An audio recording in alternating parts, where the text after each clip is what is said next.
right in the middle of the ocean, you see like fire coming out right in the middle of the ocean, and then it's getting Right. bigger and bigger. So then we find out it's because it's a volcano that erupted. Congo is all the time. Like in the 80s, and they didn't know that, but now they I don't know if they're prepared for that because before the volcano erupts, it releases monoxide of carbon monoxide, and that's very lethal. Mm-hmm. So you would like when they're showing footage, you will find an entire village of dead people and dead animals because you don't Right. know when it's coming. It just you breathe it and you die. Right. They said that's Right. what happened to in Pompeii. That's why people didn't go anywhere because they got hit by carbon monoxide. Wow. That's Yeah. crazy. That's So that's crazy. why I they mean, and this is a evacuated the natural whole city. thing. Yes. This is a natural thing that happens, and it makes you wonder if some of these things are engineered, like what happened in Bahamas, even though it wasn't a hurricane in the Congo that happened, it was a volcano. Can these things be tripped up? And why would it be? I'm looking at every aspect of everything when these stories come It out. I'm might. not gonna because we know that they're trying to accelerate things where we are to get our resources. It You might, know? because remember now that Africa, it doesn't really pay attention to the West anymore. Yes. Africa pays attention to the East, because the diaspora by itself, it brings Africa $60 billion. China Wow. has $500 billion bilateral trading. I think 560, and now Russia has $40 billion of bilateral trading. So they don't need the West anymore. So I would not be surprised if they would try something like that, because they have tons of that device in the United States. They have it in Canada, all over Europe. Right. I think they have one in South Africa, one in Australia. So, because for example, last year there was like a major cyclone in Kenya, because where we see like entire villages submerged underwater. They're like cyclone they've never Mm-hmm. seen in their life. Right. And that Right. same year we had like that same year or the year before, where we had like the fire that would never end in the forest. How do they call it already? The Oh, you mean the rainforest. wildfires? Yeah, The the wildfire in wildfires. the rainforest Yeah. is all over the Yeah. world. Because it was also in Africa, but nobody paid attention to what's going on in Africa except Africa. And then it's like I was like, man, that's like the all the plagues of Egypt, the plagues of Egypt. Because you had like you remember the one of them was the hail, the fire hail. One of them was it was the flood water, but it was like water blood, like river of blood. Then you have the locusts, because for I don't know if they got rid of the locusts, but the 2019, yeah, they Yeah. lost a lot Yeah. of Yeah. crop in And not only Ethiopia. that, yeah, it threatened the food. You Yeah, know, yeah, and it's like they don't want mega us over here locusts. eating this good food.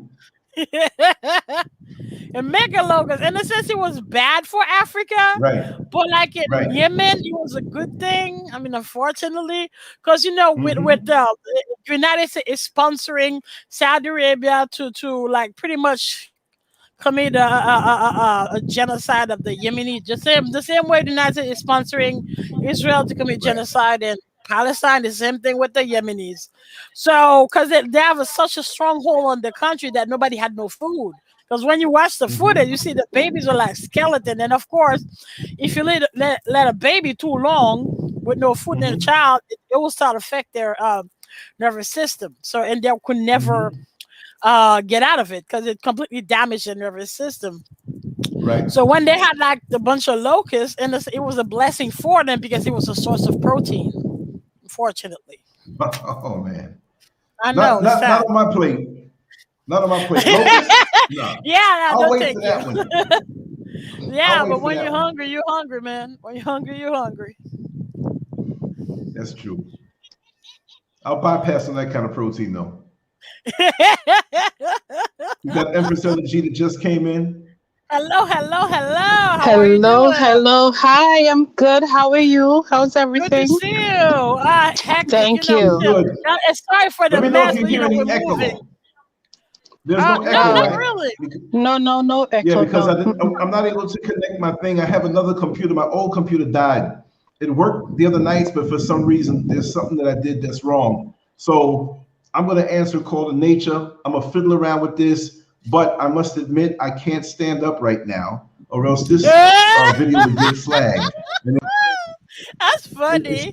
now, Check make sure that my screen text is hidden when I message. get up. Check send my Let me text. see. Okay, I'll check it. I'll check it. But what I'm gonna do, let's make sure here now, because this will be all over the internet, and I have no more secrets. But I'll be back. Okay. I'll be back. Bye. Hold on 1 second. All right. No, I'm still here. I'm just gonna run into the room real quick. Let me just see. Stop mic and cam. Okay. Okay. Yes, my sister. Continue. How was I'm the here. week? It was Awesome. good. Awesome.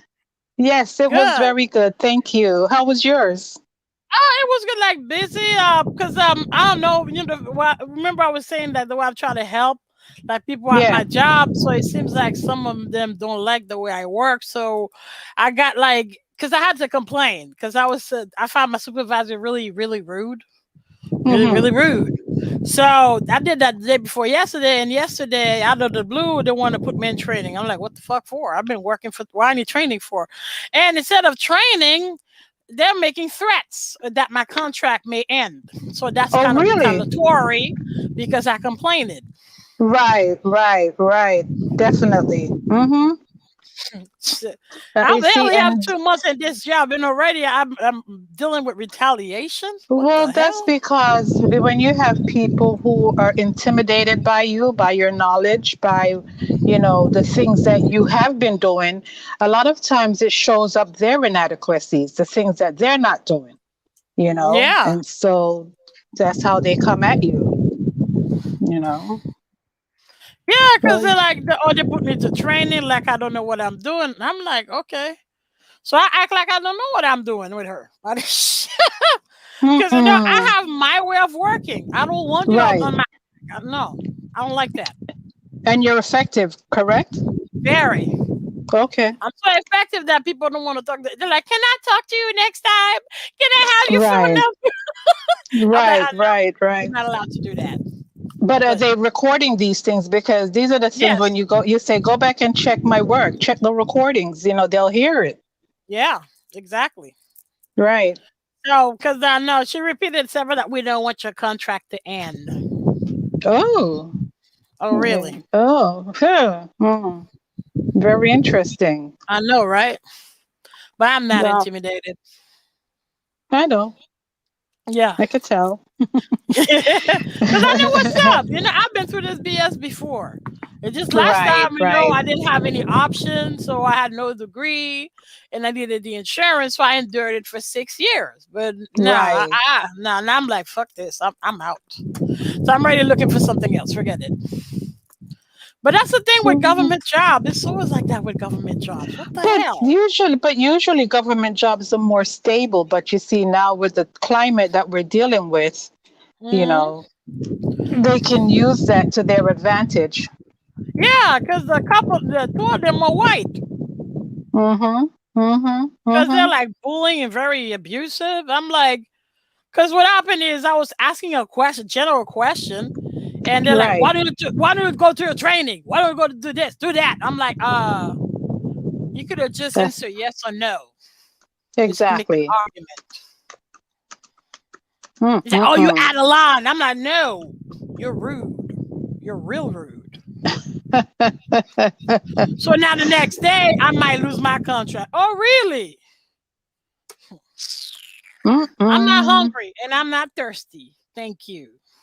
There you go. And you have to keep that attitude. You ain't begging them for shit. Exactly. Oh no, because the last time I didn't say nothing, that crazy white bitch put her hand on me. She slapped the back of my head, and she was on and on, threatening that she might get me fired. That bitch was so crazy. The Haitian that was there before me, he didn't last a month because she was following him all over the store, thinking he might steal shit. Yeah, because this is the interview I went through. Problem over here. What happened? Yeah. Your nose is a little too close to the phone. My nose? It sounds like somebody's breathing into their microphone. Maybe it's mine. Is it better Yeah, I now? can hear it. Because it's around you have a fan in the room, don't you? Oh, is there a fan in your room? Yeah, that's what it is. Okay. Oh, that's what it is. No, I thought it was Ever G. I thought it was somebody, you know. I am hot. Sorry, but I have a suit. Oh, no, it's okay. No, I know that's what it is. So put it back on. Put it back on. Yeah, put it back on. It's okay. Put it back on. We don't want you. Yeah, no. Because I'm hot. Yeah, I'm hot. Where's your fan? You're sweating. You think you're hot, you sweat. Where's your fan? It's over here, but I cut it off because it makes that noise. That's true. But put your fan back on. I don't want you to sweat up. You look, I don't want you to. I can last it because I turn on. You look so pretty. Oh my God, that suit is amazing. I love that fabric. Yes. Yeah. And her makeup is rocking the outfit too. What she did. Over her eyes matches the blazer. Yes, I know. I noticed that. Yeah. I know, right? Time and put together right. And I get the Latino community, they think I'm a man because I do all of that. No, you're not. Definitely not a man. Trust me. Okay. We know.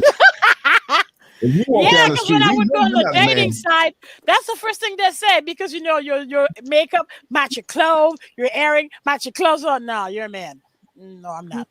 No, you're not a man. But you know why they say it though? It's not because of you. It's only because like a lot of cross dressers take more time and they're more meticulous and they wear the big hair and stuff. So from their makeup, like watching Queens. That's how I learned. Because there's also like out there. I learned from them. Wow. Wow. But you look lovely. Thank you. She does. Yeah, as always. Yes, so indeed. I think like after these two experiences, I think I'm not gonna do government jobs anymore. Forget it. I'm good. I'm good. Because the first one, this is how my interview was. The lady was not interviewing me. She was basically telling me how fucked up my manager was. Because she said that when they would send her an assistant manager, the assistant manager wouldn't last a month. Oh, really? No. I don't know how I lasted 6 years. I don't know. Because maybe it's my personality too. Maybe. Because shit, I'm going to start clapping back. Like, don't fucking talk to me like that. Because I didn't care. So it came to a point where, I guess the white folks got really comfortable with me getting mad and clapping back. So they let me go. Mm-hmm. But instead of just, let me go, like fire me. But no, they went and said that I lied and I make stuff up. They kind of reused reverse racism, like I'm racist towards them. Wow. Mm-mm. Okay, wow. But it is what it is. Mm-hmm. That's the past. Yes, indeed. But, so I'm not even gonna stress about it because I got my degree and surprisingly, I got the diploma, and I'm a magna cum laude. I'm like, congratulations! I'm like, oh my God! Wow! I didn't expect that. That's fantastic. Good for you, girl. Good for you. Right? Is this your master's? Not yet. I'm about to start it in August. So my master's. Oh, okay, okay. Social work. Because I want to be a social worker. Okay. Yeah. Okay. Mm-hmm. Yeah. Very good. Very good. Good for you, girl. With all that you have on your plate, awesome job. I know. So that feels good. So I just have that going on. Exactly. Good for girl. Continue with the news of the week. Yes, I know, right? So after it was going on in Congo, because my heart goes to the Congolese, because they had to evacuate the whole village. Yes, so some of them had to cross the border, go to Rwanda. That's why they fled. Some actually had to go through it's like Pompeii again, because some of them had to use boat and cross the river. To escape. It's really sad, It's really sad. People are all in the outskirts in where they live. It's like a backwood village. And they have. Now, you notice we don't see too much news on that, do we? I know, right? Not at all. Nope. Yeah, actually, I think where I saw it. I think it was in Russia Today. Because you know, Russia, that's why that usually like stuff you don't see on CNN, you see them Right. on Russia Today. Yeah. Right. Yeah, And European news always gives you more. yeah, that's true. When it comes to, and also I Yeah. saw it in the thing, DW. That's the The German. German one, yeah. Yeah, I watched the German one a lot. Because Okay, they give you, okay. like for example, for the election, I would listen to them better. Because here it's either like a Republican point of view or the Democrat point of view. I rather an unbiased one, so I just listen to European channels. Right. Yeah, yeah. But So this the, stuff that's going on in the Congos, I mean, that is it's sad. really, It's really, sad. really sad. Yes. Very sad. Yeah, Yes. I feel for them. Yeah, especially like Mm-mm-mm. Republican Congo that just got stuff in control with the ethnic fight, the tribal fighting. Because Right. it's a little bit because of Russia too.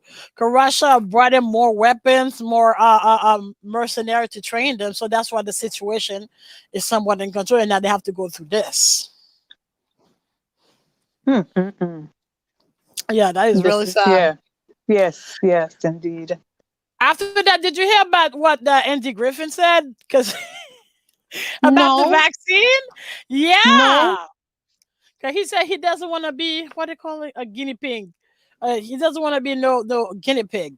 So that's why he doesn't want the vaccine. Which is, I said he's right. I mean, and it's his choice if he doesn't want the vaccine. Because me, I'm That's right. extremely apprehensive about it. I mean, I'm going, like me, I'm about to take it next Friday, but I'm not gonna cheer for it, all that, because I have no idea what do I never put in it. So that's how I think Why that's are how you black taking it? people think. Okay. Why are you taking it?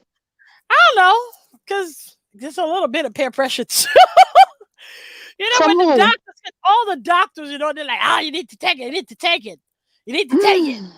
Yeah, my mom took it already, my brother took it already. So yeah, I'm very So, but apprehensive. do they have all of your underlying issues? They know. Yeah, they know all of them. So that's why I'm gonna take it with my primary care. I don't know which one he has, because no, he's very reliable. So I trust him. So that's why I'm just Okay. with him. Now I'm not taking. I don't care about Publix or CVS. I'm just gonna go see my doctor. Okay. Yeah, because I know Well, Lizzie will not I try to wish kill me. you So well. yeah, I know, right? Because I always have adverse effect with them vaccine. Because the flu shot always give me pneumonia. Then The why other one would you too. take this The one with H1. all No, of? actually, I didn't take it this year, which is cool. Last year I didn't take it, which is awesome. Yeah, awesome. Because the H1N1 really, that was in 2010. It fucked me up. Beatrice? Yes. Yes, ma'am. Okay.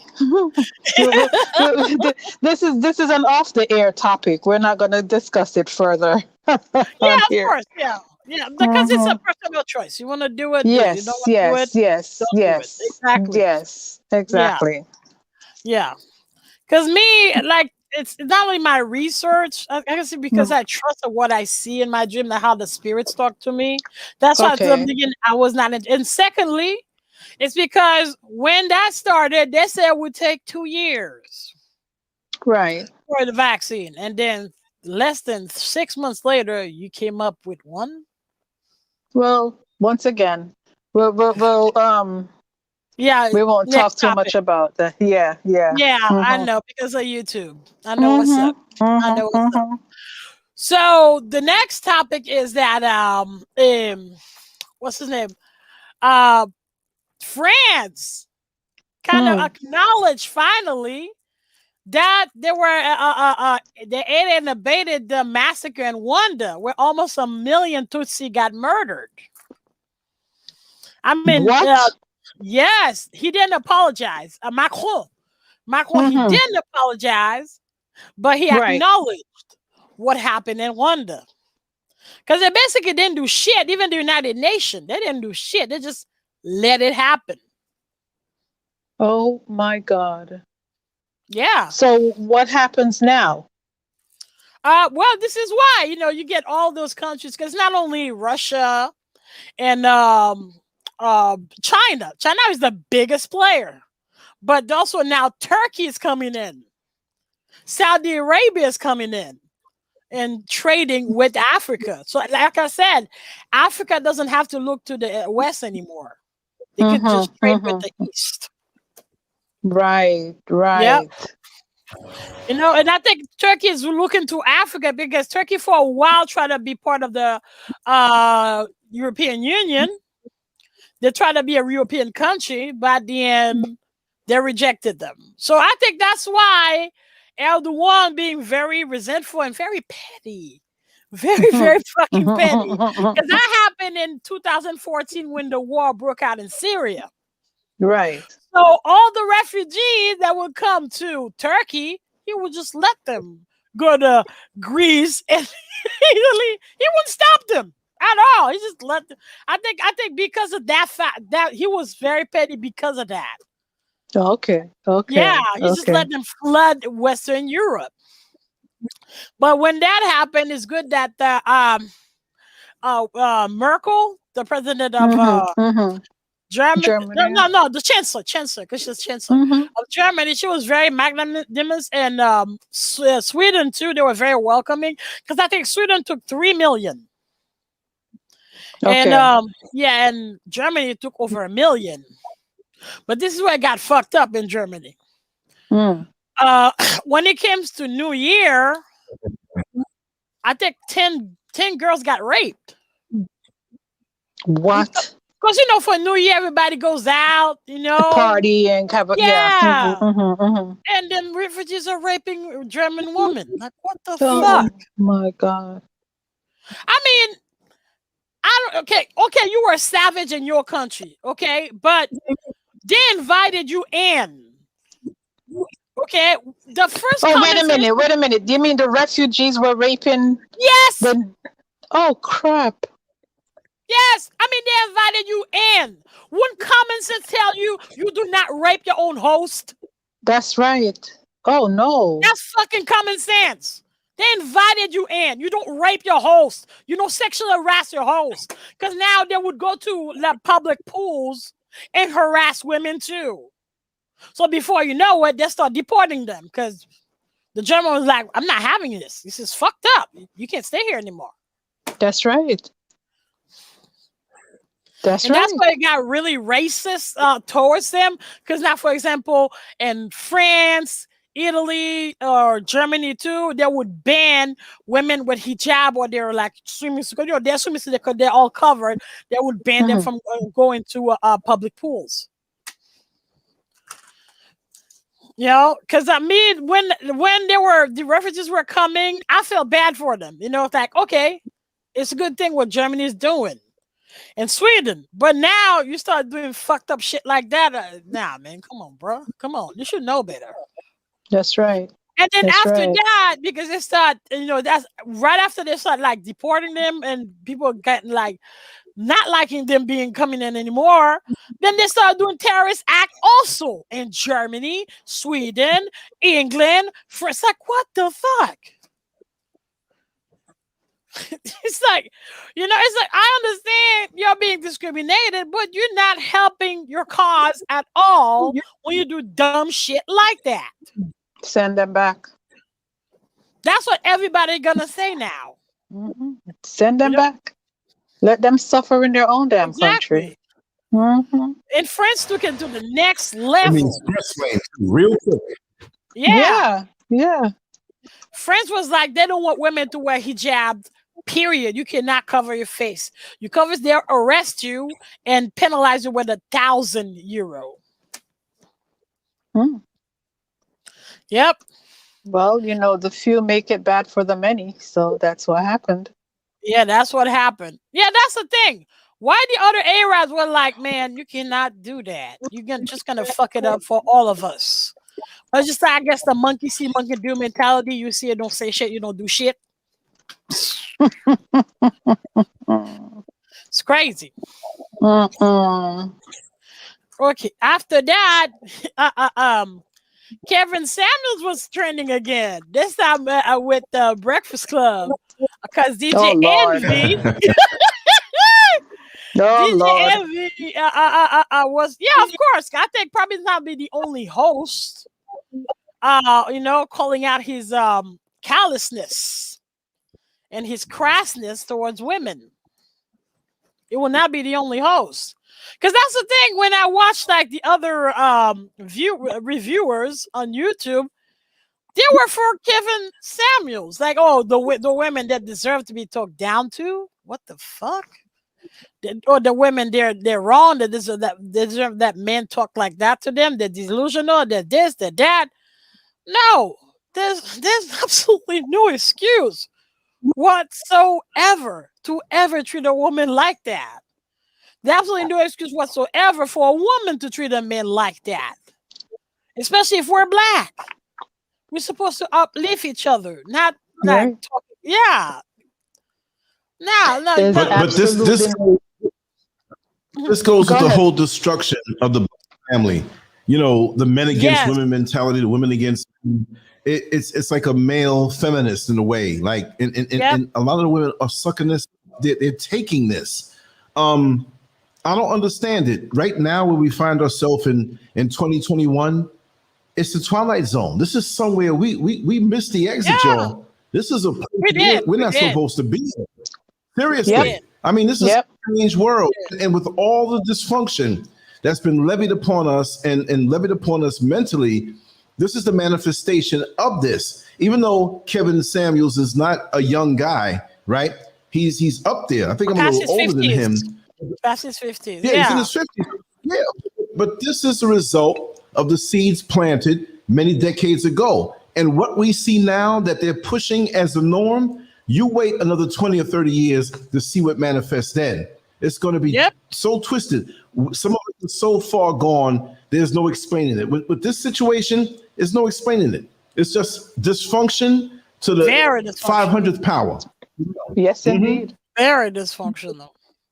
Yeah, I don't understand why the women take it. That's what's blowing my mind. It's like, why are these women even listening to him?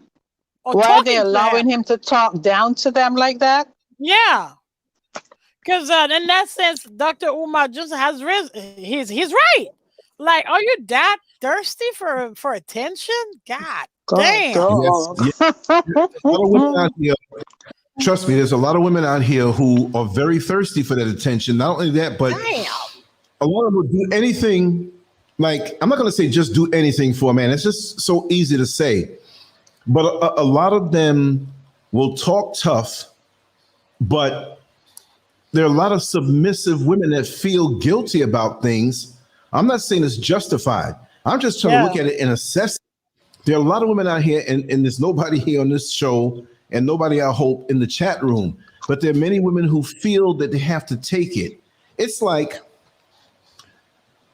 the subservient thing is the antithesis of that strong black woman, that strong, and I'm not making fun of my sisters.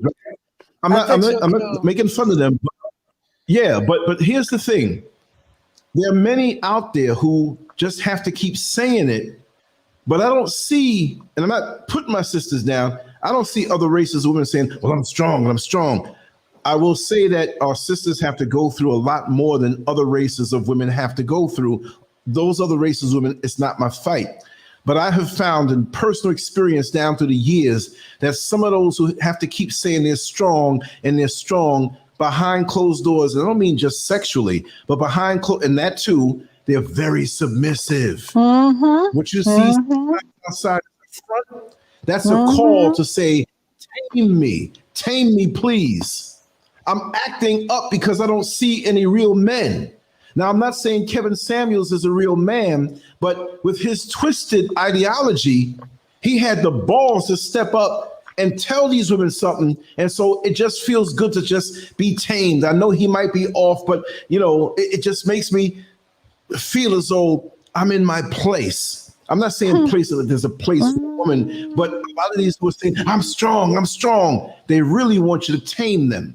And I'm not saying our sisters are wild. Y'all know how I'm you're talking. Right. You're right about it. Yeah, like it makes no sense. Right. And then behind closed doors, and I don't compare myself. I'm so totally different from that Kevin Samuels, right?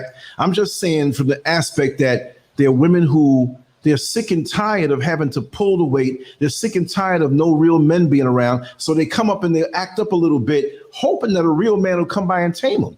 You know what? And then when they do, on all levels, by being a real man, not Kevin Samuels, but okay, those so-called strong black women that keep saying it. When you're a real man, you don't have to go and say, well, sit down, I'm a strong black. No, just do the right thing by them. And, and that thing will melt off of them and it will blend with you. And then I'm going to say they can be submissive, but they will submit to the righteousness in you if you do them right.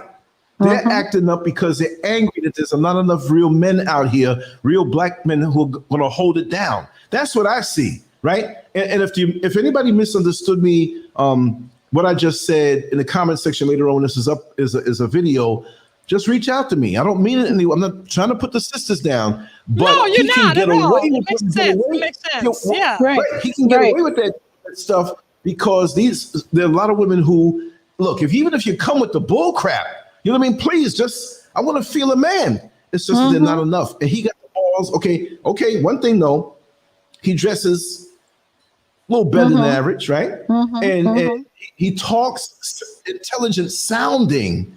But he's got that resentment toward these women that there are women out here for every kind of man. I will tell you that much. How many times have we seen a woman go from a relationship where she was violated, beat, taken advantage of, even if she wasn't physically beat, the guy used her for money. There are a lot of men out here looking for a place just to live. And they will hit on you if they know you got a nice little place, and they'll be your man and do all this stuff and gas you up in the head because they have no place to live. They have no money. These guys are desperate, and they will and just something as a substitute entity of malehood or manhood or paper thin manhood, but they're just a male, but they're a placeholder. Well, at least I got a man. And society pressures these women, baby. You know you're 33 years old now, and it's getting late in the game. Yeah, I've been through it. I'm still going through it. I know. So, Yeah. Talk to me. Yeah, because for example, that's why I don't really hang out, going through African or Haitian gathering, because they're like, oh, you ain't married yet. You got no kids. Like it's an accomplishment. It's not an accomplishment, man. It's something you aspire to have, because it's not only having a legacy, it's the desire to transmit what you have learned to the next generation. That's what, to me, having a child is. It's what you like, that you perpetuate what you have learned, the knowledge, to the next generation. A child's not a furniture. A husband is not a furniture. It's not an accomplishment. Having to me, a husband. It's it's just actually you need a man to actually be able to procreate and transmit knowledge again. But it has to be the right person, because to me it's not just say, oh, I want to marry. You gotta understand, you be stuck with this person for the rest of your life. Are you ready to do that? But every morning you wake up is the exact same face that's looking at yours. Because I be just that, God damn, I don't know, put some makeup or something, do something. It's like me with my mom, because now because sometimes once because she used to be the one who would make me wear makeup and all that. Now I'm like, hey, you ain't gonna go out like that. Put your wig on.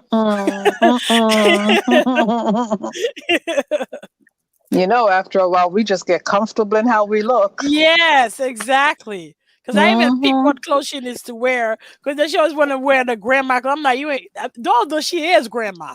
But I don't let her wear grandma clothes. Oh, no. That can't work. No, that can't work. Because that's the thing. Just like you said, because that's the mentality too. Like once you get 60, 70, you're done. You're over. Now just act like, no. Yeah. Because I'm just going to keep going. How it is. Exactly. I'm just going to keep going. That's right. I agree. Yeah. Because life is too damn hard, man. Shoot. If you can enjoy a little bit, like find a little enjoyment, like enjoy it. Travel. What it is. Exactly. Yeah. Definitely travel. I don't know for now, but yeah. Yeah. Definitely travel. Right. But now Let me Kevin straighten Samuel out. says she's going to Yes, sue. please, Let please, me please. just interject something here, and this is not going to turn into a circus with the stupid Please. behind Yeah. comments. We have an intelligent conversation, and we show respect here. Whoever feels funny that I'm saying it, just leave, unsubscribe. We don't need you. We're not trying to get a gazillion hits here. We're just a little place on the internet over here where we respect each other. And we're family here. That's But again, right. if We're we going to enjoy trolling this. again.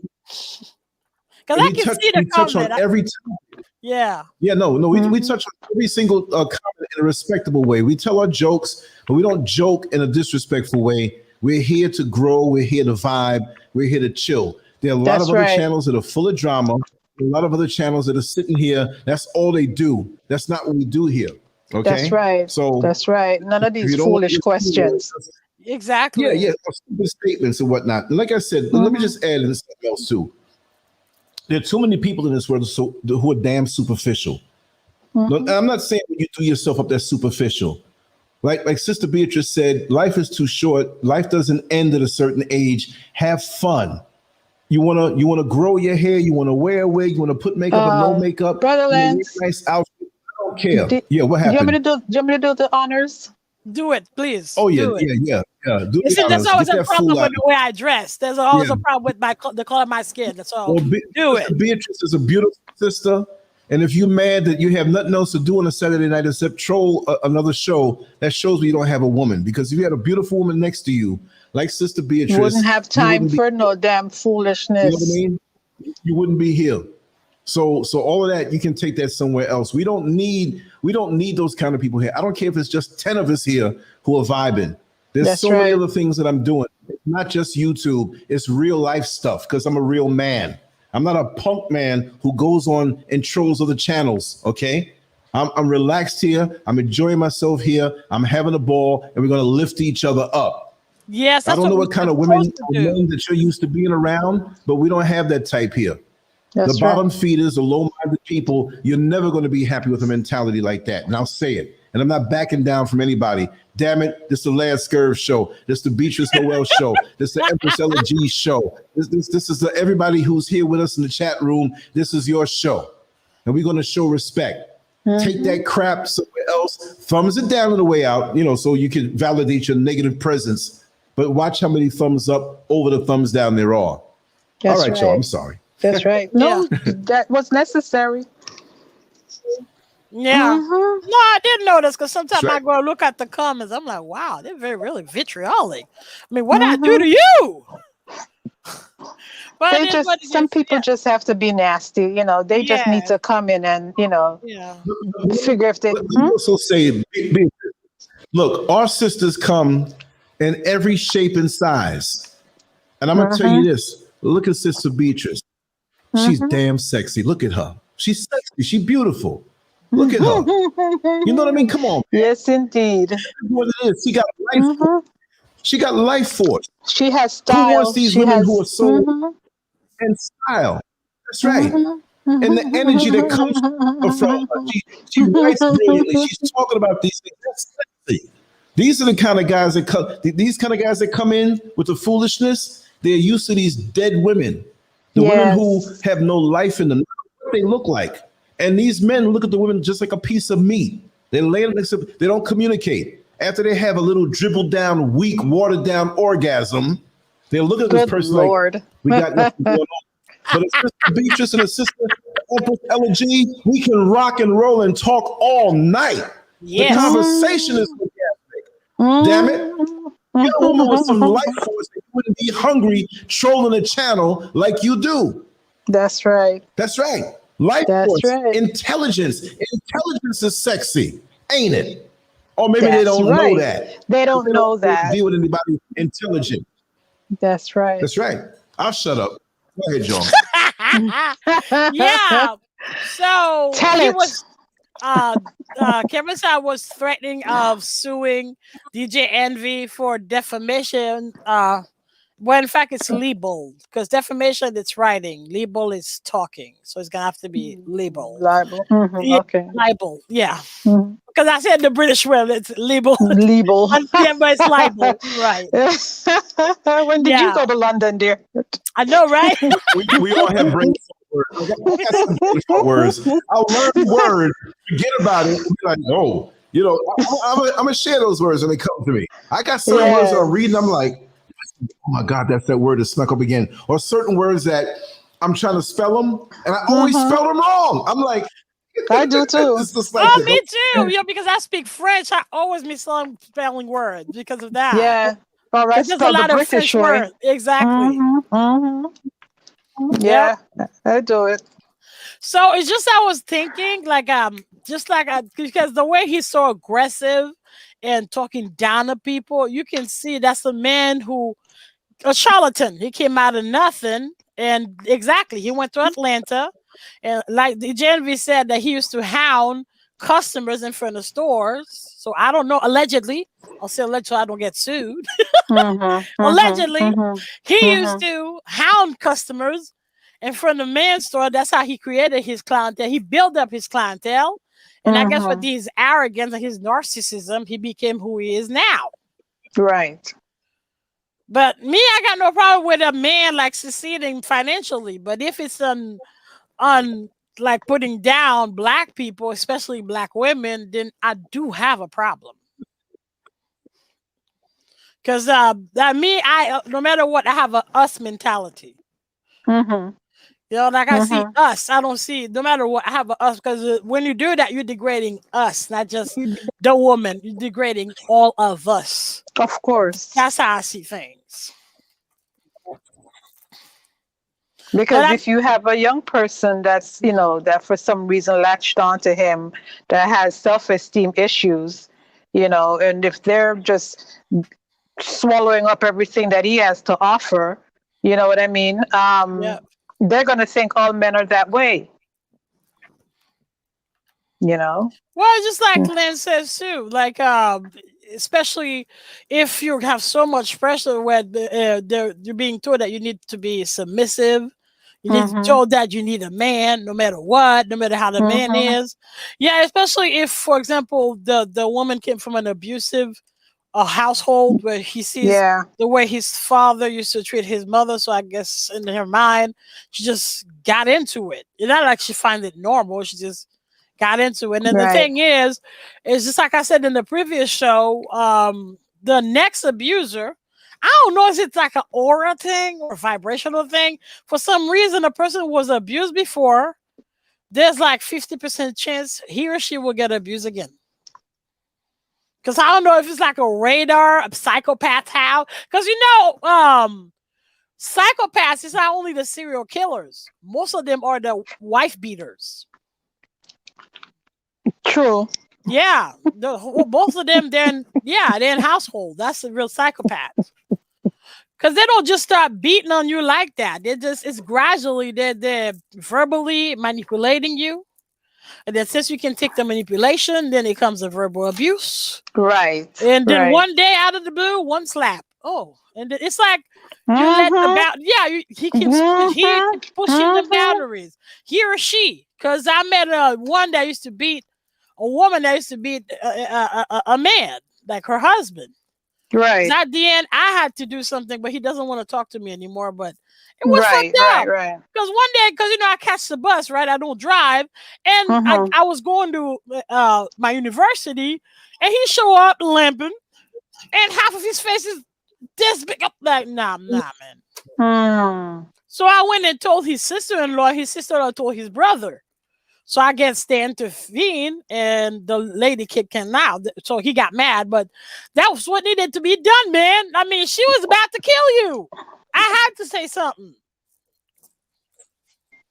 You know, it doesn't, I mean, it's just fucked up that the man beats on women the same way it's fucked up that women are beaten. I don't see like a sex thing. Right. You see, but we don't, that's something that's not really spoken, you know, that's, you know, the abuse that gets swept under the rug. Yeah, because me, I see it. Sorry, I'm going to talk. I will find a way to interfere. I will, man or woman, I don't care. I really don't care. I can tell by the look in your face. No, I will, because inevitably it ended up with death. Because she was telling him already. She got a life insurance policy, and already she was making a threat that she might kill him. Oh wow. Yeah, because she already tried to slice them with a knife. So no. I know. Because just been watching this slow motion, see this brother about to die. Because that bitch a real psychopath. Because this young boy, she got him in his 20s while she's in her 40s. He never had a girlfriend before. Okay, so okay. So she was his first. So he's enamored because not only she loved him, she gave him a visa. Now she's about to give him a green. But I don't know if he can still have the green card, because we were explaining to him, when you were like in a abusive household situation, just because of that, you qualify for a green card. Right. Yeah, you're just because of that, you qualify to be a refugee and have a green card, because especially the fact that they keep threatening that they might divorce you, so you don't get it. So automatically you qualify, but he didn't want to report her. That's the problem. He didn't want to report her to the police, so he's in love with his mama. Yeah, exactly. But it's sad because he had like scars all over on his head. I wonder if he was abused as a child. I mean, did his mother beat him? So that's a very good question. Here he is with this older woman, and she's beating the crap out of him. Maybe he I know, right? I don't know. It's normal for him. But it's very sad, man. It's got to be very sad. Yeah. We tolerate what we see as normal. No matter what we do in the outside world, we know it's wrong, and we say it's wrong. When we get in these relationships, if it's something comparable to what we grew up with, it feels like that sense of home, like this is right. It feels right. Not really right, dysfunctionally right. Yeah. It's what you're used to. And it reminds you, we all have a yearning for a childhood, right? And the elements of our childhood that may not be favorable. So we yearn for those things, but the good and the bad. So the bad that comes up, that's something that's good for us also. It feels good. It's a normal thing. It's sick, but that's what it is. This is why when you mess around with an underage child, and you disrupt them, you violate them, you do these things to them, and they get a little older. They're not older, but they get a little older now, where they kind of develop a little more and understand what happened. They react in different ways. But I find, and maybe this is very controversial, what I'm going to say, bear with me, that the very thing that you were introduced early on, whether it was something proper or improper. When I say early on, I'm not talking about single digit ages. In a proper development, I'm talking about in a violation, that lots of times either we shut down away from it, but there's a good percentage now that when they get sexually involved or have feelings of arousal, it goes back to the very thing that really might not have been good for us. It goes back to the thing that may have been a violation. It becomes sometimes a fetish. And there are people out here that I know that like, it's not true. It just shut me down. I understand that. But in their deepest, darkest thoughts sometimes, the violation, that scenario, in a forbidden way, turns them on, and they sort of push away. Like, oh God, this is not right. But in the deepest thing, until they get over that, stimuli, you get that reaction. You understand what I'm talking about, right? Yeah. Oh yeah. Yeah, absolutely. It turns them on in a creepy kind of way in the back of their head, you know.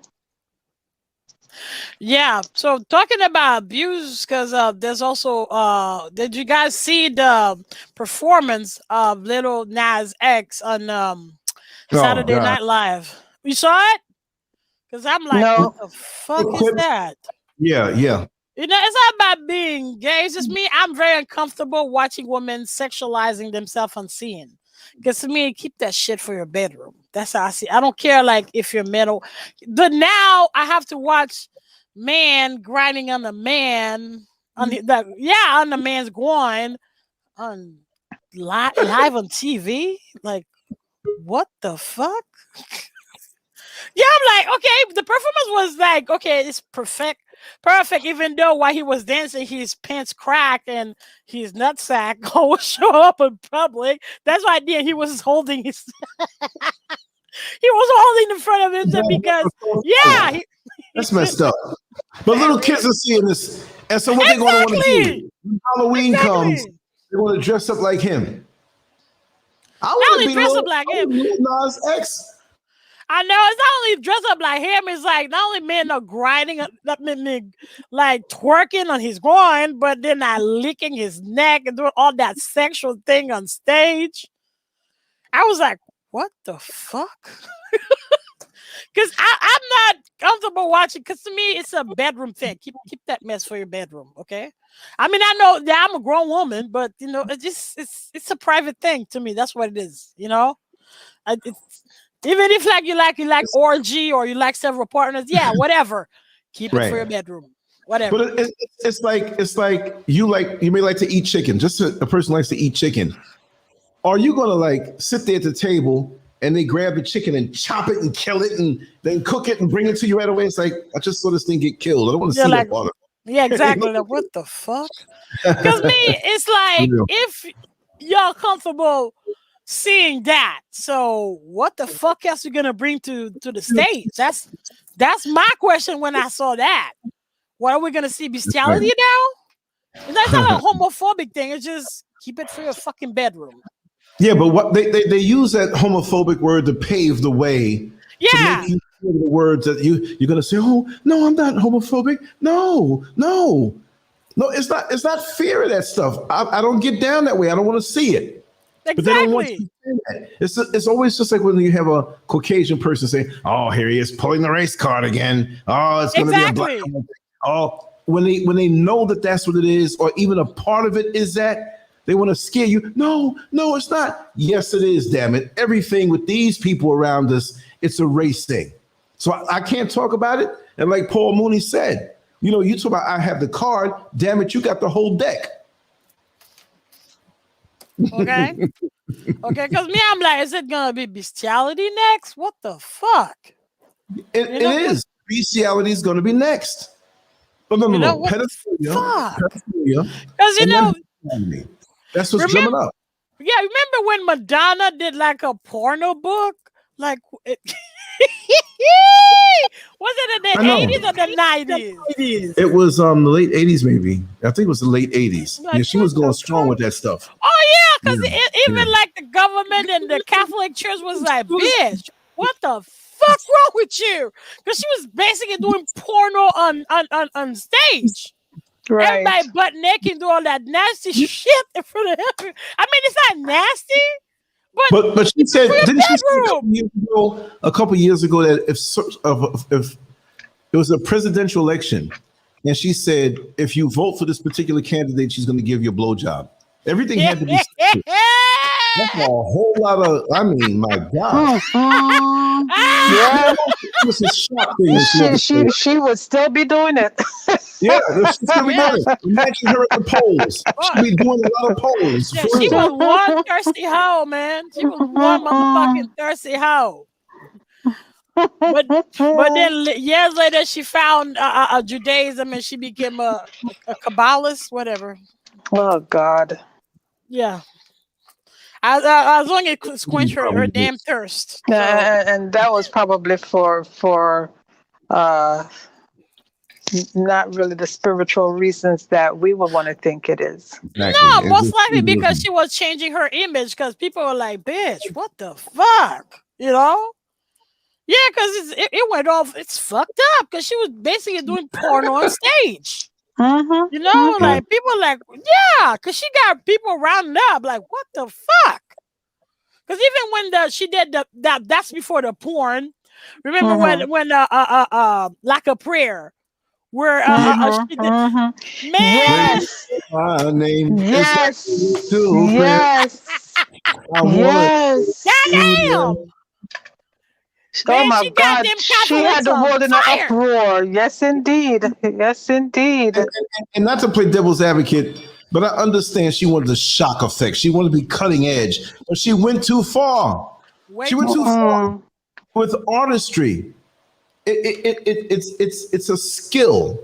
It's like a chef who knows how much seasoning to put in the food, and even in salt. You don't turn over the whole season and take a wild shot and just flood everything. You went too far. It wasn't art. She just, the shock effect is just a little bit. Look, a woman shows a little cleavage for accent, not too much. Exactly.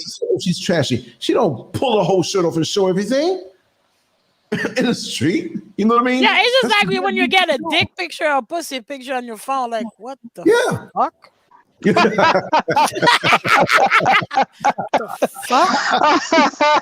me? I'm like, God damn it again. God damn it. That's how I'm like. We gotta put that to some people sample that for real. Beatrice Noel. Actually, there's a black comedian who did a stand-up about that, and he said for some reason, yeah, some woman was giving his phone number to guys, and every morning, dick. What? Yeah, every morning, like, dick. Like, what the fuck? So he said the only way to make a man stop doing that is send another dick picture to him. Yeah, that would make you stop. There was a dude that I know, he was straight, but there was this gay dude that got him back. The straight guy did something to the gay guy's sister. It was a heterosexual relationship, but the woman had a gay brother. So he put the number all over the bathroom walls and the gay clubs and stuff, and put ads out and stuff like that. Actually spent money to get magazines and porn sent to his house. Wow. And he had other family members living there like, yo, this is what you're watching?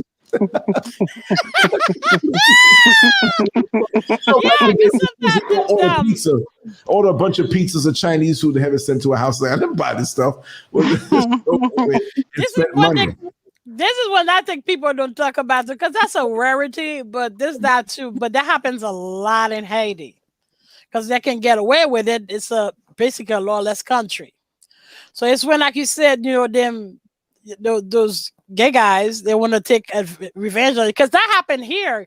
Because I had a gay friend, he said that happened here, where when he would like guys and he couldn't get them, he would bring his sister or a girlfriend, a cute girlfriend, and he would drug them and rape them. Wait. You heard right. You heard right. If the gay guy didn't like, if he wanted a guy that he couldn't get, that's what you said? That's what I just said. So he would. Yeah, he used the woman as bait. And he would like slip thing in their drink. Yeah. No. Oh, no. And rape them. Nah. And so the woman that getting along, the woman drugs them. And so the gay guy has his way with him anyway. It's some fucked up shit, man. I mean, I know I'm going to offend some people. But it's like what I said, it's a rarity. It's not all y'all yeah. Right, but in Haiti, it's common. Like that's why in Haiti they say do not fuck with a gay guy. Because they know how to get revenge. And the revenge ends up with rape. Because there was I used to live in Delma 43, and there was a family that moved right next to us, and the boys was gay. Well, it was a boy and a girl, so the brother was gay. So of course all the guys in the neighborhood would tease him all day, all night. Because what happened is my bedroom was facing his bedroom, because the house is right next to mine, and he has a little higher than ours because we're in the hill. So I could basically see his bedroom, and he could see mine. Right. So, and they would like talk shit while they're in my bedroom. So now they found out that he got weed. Like he started like smoking weed, and they would smell it. And, those thirsty niggas would just go to his house to get high. And before you know it, one by one, they got raped. By him. Oh, man. One by one. weed. Wow. Yeah, a whole bunch of them. Like probably like tens of them. 10. They got raped. What? Oh, victims. Yeah. Okay. Yeah. But I think they will still go back. What the fuck for? What the fuck for? This is good. They like it? What the fuck you going to thirsty ass This motherfucker? is good. Oh my God. But that's the thing. He did. You know you can. He did the exact same thing. Like he would bring like really cute girls. That's why he lured them in. Cause he had, when the gay guys, they would have like the best, they'll have the beautiful girlfriend that they're friends. So he would bring those girlfriend in. Cause he would had friends in the bourgeoisie, so he would bring those girls in. And he would bring the weed and lure them in. So, and before you know it, one by one. That will happen to like Wild Carnival, like when because the carnival is mostly like when people use it to take revenge, to do their vendetta. That's why people come to like enjoy themselves, but that's what they use. Just like the movie. What's the movie where for 24 hours people can kill whoever they want? What's the name of that? Oh, The Purge. The Purge. So that's what carnival is in Port-au-Prince. Well, I don't know if it's like that in Jacmel or in Gonaïve because they have carnival. You can have it in Port-au-Prince, but it's not safe. But it's not safe. But usually in Port-au-Prince, that's what it is. Like usually you hear about people getting stabbed, people getting raped, people getting tramped on, like stampede, because they use that to get their vendetta.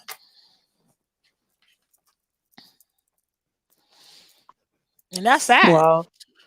That's really sad. Especially when you got that monkey see, monkey do mentality and you just go along with it. Like, what the fuck? This is really something. Yeah.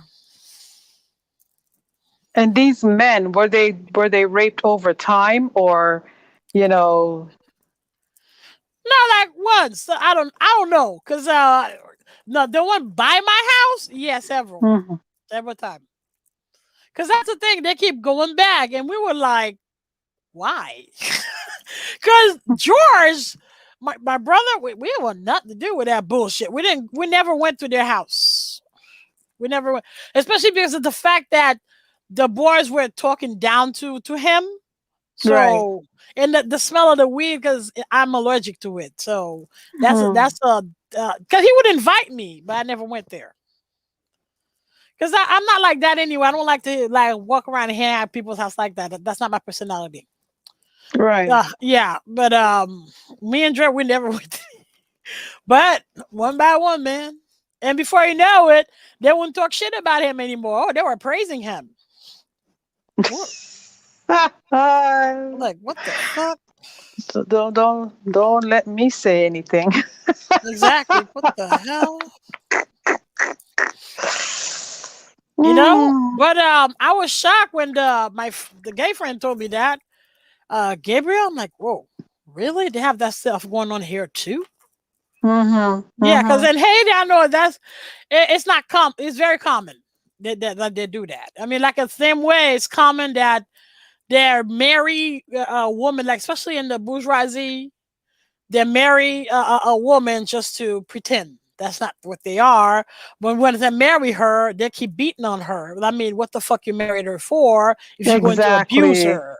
Exactly. Go get your gay boyfriend, man. Don't beat on the woman. What the fuck? It's ridiculous. Especially with what that happened to that lady where the partner came in and started beating on her right in the middle of the church. Slapping her around. God. Slapping, like what the fuck? And the thing is, the society, instead of like uplifting her, they were talking shit about her to the point where she had to leave the country and move here because of the humiliation. And probably, I don't know, because Haitians are very talkative, and this is that very fucking mean, man. Because probably even here, if she would be in the Haitian community, they would still talk that shit about her. What the fuck? Yeah, it's Mm-hmm. wrong. It's just wrong. Just wrong. Yeah. But Wow. yeah, I know, right? I mean, it's a rarity, but damn, that's just that psychopathic. That's fucked up. You know, this yeah, that's sexual predatory thing, man. What the fuck? That's really messed up. So let me move into a next topic. So now I know, right? Because yeah, Oh my God. All right. I Moving know, on. right? Moving on. In exactly 3 days, there's eviction ban gonna be lifted. Oh man. So That all is those going to, yes. it's gonna be a nightmare. Already there's like I mean, they don't focus, the news don't focus on that because that's all it actually, and probably in Deutsch. Yeah, DW, the German one. That's why I saw it in Al Jazeera. Because, and I think it was Vice News too. There's actually an overwhelming population of homeless people living in their car. Yes. And there's a little bit of lawlessness where now they have to group around because they said there's a lot of rape happening among them too. Because they're very vulnerable. There's no house. Right. Right. You know, because imagine we already have an overpopulation of homeless. So imagine how it's gonna be now in exactly 3 days. You know? And you know, I'm really, that's why I'm like, I just want to be done with this job. I mean, I was glad because I was tired of my family talking down to me. Because the fact I made the least money. But at the same time, I'm extremely uncomfortable with the job because because of the ethics. Because they're not really trying to help those people. And those people, they need that money. You know, no. I'm not comfortable with it. I'm out. I'm done. Yeah, especially now that I'm being retaliated. Like, what the hell? For what? Right, you have to put up with that. Exactly. Nah, man, no. I'm out. I'm out. That's crazy. Cause that's why I'm really upset. Cause even in Michigan right now, this what's his name? And Tums, is it the county or yeah, the county Tums? The congressman there, he wants to cut all kind of relief, the pandemic relief. Cause he said because the fact that people are getting the unemployment, they don't want to go back to work, or and the restaurant are empty. He wants to go to a restaurant and there's no. I mean, this guy hear the shit coming out of his mouth. Listen, people, at the end of the day, if they're entitled to it, I mean, I know they're giving them the extra money, but they deserve the damn extra money because look at what they've put the country through. Look at what's going on. Okay. People cannot get jobs. They shut down a lot of the mom and pop locations. So, you know, where you could work for a little boutique or something like that, you can't work. There's nobody to work for anymore. Yeah. You know what I'm saying? So it's not only that, it's just $300. What the fuck can you do with $300? That ain't shit. No, you can't. No, okay. Here's the thing. I don't know what is there a threshold? Like if you're getting, say you're getting $600 on unemployment, you still get an extra $300. If you're getting $1,000, you still get an extra $300. You know what I mean? So it doesn't really matter. Is there a threshold that you know if you're getting a certain amount, you don't get it? No, there's no threshold. No. Okay, everybody gets it. It's just an extension on the unemployment. Yes. I mean, you might not get your unemployment, but you'll qualify for that one, for the pandemic unemployment. Okay, all right. Because a lot of people, they don't qualify for unemployment because especially if you're this year, you didn't work out all last year, you won't qualify for unemployment, but you'll qualify for the pandemic unemployment. Okay. But that's the thing too, because they were saying that was it RT? No, it was The Hill, because The Hill was saying that, for example, remember the loan they were giving for small businesses? That never got given. Exactly. even a friend forwarded to me, and because I have my small business on eBay. So they want you to have an EIN number. They want you to register with the state, register with the city, register with this, register with that. Do your tax return. It has to be a corporate tax. I'm like, nah, you can keep it. I don't want it. No. I'm good. I'm good. No, you asked for way too much. No. Because, you know. They never asked for before. They would, you know. Okay, because you're giving you only $10,000. Most likely, by the time I qualify for your money, I'll be spending at least $5,000. I don't want it anymore. So that's what they were saying. Like, for example, the how do they call it? The charity organization. They were saying they give them millions of dollars to give to like small business and needy household, but the terms are so fucking hard that nobody qualifies for them. This is fucked up. It's same thing with the unemployment. Yeah, you're saying that left and right. That no, they can't qualify for it because it's too fucking hard.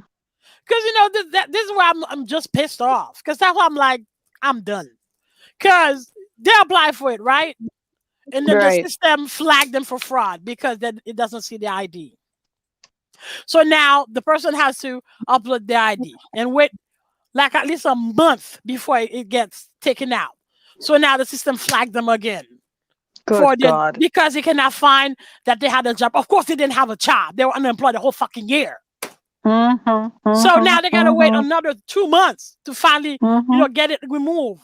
So by the time that happened, the claim expired. Then before they gotta reapply again. Guess what's gonna happen? They get flagged again for fraud.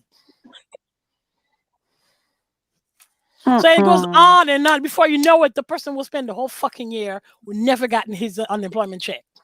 And you got Biden talking all that shit on TV saying that people do not want to go to work. Oh, really? Because the people I can hear, they're about to lose their house. They're about to lose their apartment. And they just want to be on the street. Okay? And they're all about to be overdrawn. Like, what the hell? Some states are way more poor. They're way poorer than others. Florida, not so much. We got cocaine. So, whatever. I say how it is. I say how it is. Because, I don't understand. I live on Keystone, right? And every fucking day, these motherfuckers are partying. I don't know where you got the money from. Every day they're flaunting with their mega yacht and the canal. I live right across the rich people. I see them and their music is so fucking loud you can't fucking sleep. That's why I'm glad I'm moving out because this is bullshit. So you're like, we got the fuck. I thought even through the recession, you said all those. They're still building in Miami. The mall, the Aventura Mall. It's like where the fuck you got that money from? Because I thought we were having. They got the money that should have gone to the people.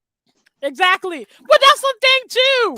Because they were saying that Jeff Bezos. Because he himself worth $200 billion, and Amazon is worth $930 billion. He got a fucking relief fund of $10 billion. That's right. What the fuck for? That's he doesn't need it. That's and they gave it to him because he lost the bid over Tesla. Who got the bid for the aircraft? Like what the fuck? Yes. Yeah, that's the thing. Yeah, they gave a relief fund of several billions of dollars, but they went to the billionaires. Nothing went to the people. This is bullshit. And this is what I'm going to say. Just like in Russia, the Russian Revolution, just like a French Revolution, just like a revolution in Saint-Domingue, you're about to have one here too. You know that Marie Antoinette let them eat cake. Exactly. That's what they're saying to us. Yeah. Just let them eat cake, and you're about to have one here too. Exactly. Because people are getting angry. People are hungry. They're scared.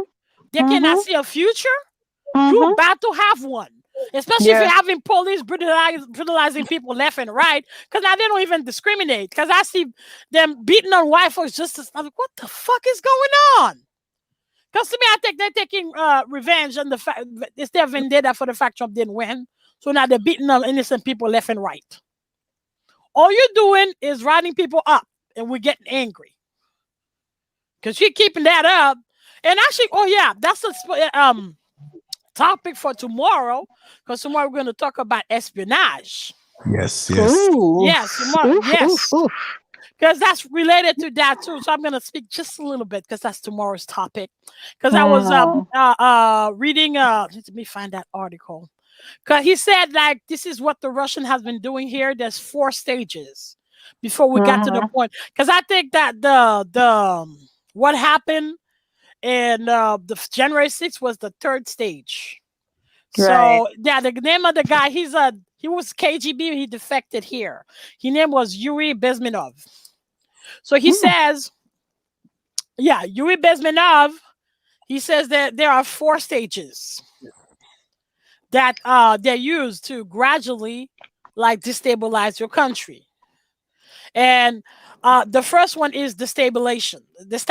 So what they do is, I think the stabilization period, it says it takes 15 to 20 years.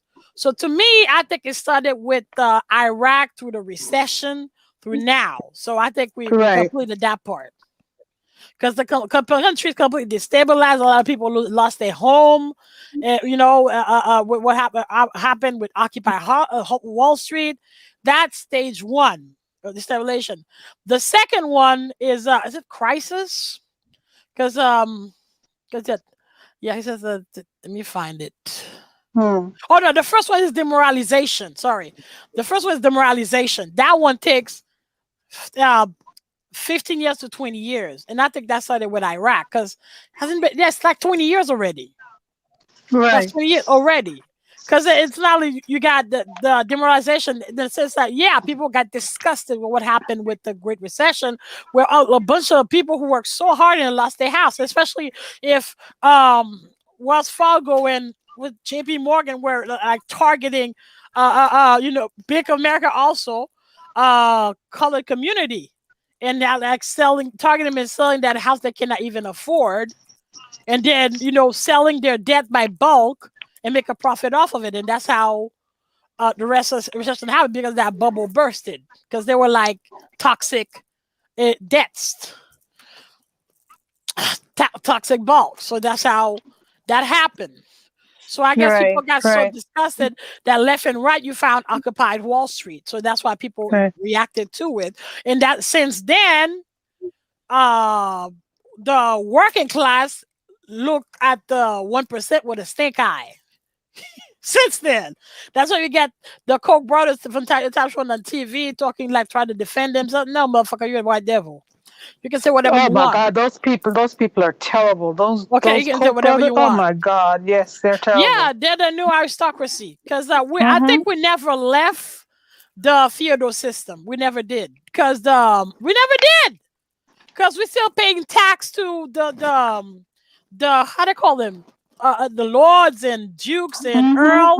Because the congressmen and the senators, they're just serfs. Okay, they're the same. They're like the marquis, the earl. We're still the serf. We are still serfs. Okay, and that's why we're giving them a stink eye. And if we're still in the feudal system, I'm sorry to tell you, a revolution is coming again. That's right. That's inevitable. But that's the thing too. He said the second stage is destabilization. I think that was the period of Donald Trump. I think that's why Putin orchestrated for Trump to be elected. Because he said it takes 5 years. Yeah, 4 to 5 years. So he was the destabilization period. But then the third one is crisis. He says that takes 6 weeks. So I think that started from the election to January 6th. That's a crisis. And the last one is normalization. And it's so true that you find all the Republicans now saying that January 6th never happened. That was just like it wasn't a riot. Well, what was it? I know, right? What was it? It was a right. It was a right to protest. Yeah, what was it? Because you think that's normal for people to travel from their own state to put feces on the Capitol walls? That's normal to you? That's normal for people to travel across state to come and beat and murder officers trying to protect a congressman? That's normal to you? Oh, really? Okay. Whatever. But right now we're at the normalization period, and he was saying himself. He said that himself he defected here, but he was like, "But you, when this happened, where are you going to defect to?" That's why I'm saying I predicted there'll be going to be a mass migration to Africa. That's inevitable. Oh, I agree with that. Yeah. That's inevitable. They wanted us to go back to Africa. That we're gonna actually going to do that. We're gonna You don't really want us to come here, though. You know, they don't. That's why they're in Africa. They don't want you to go. Right, they don't. right. That's why they deported is it Marcus Garvey? Yeah, because that's what he wanted. He bought ships, 2 ships, to actually make it happen, and they deported him. What the hell?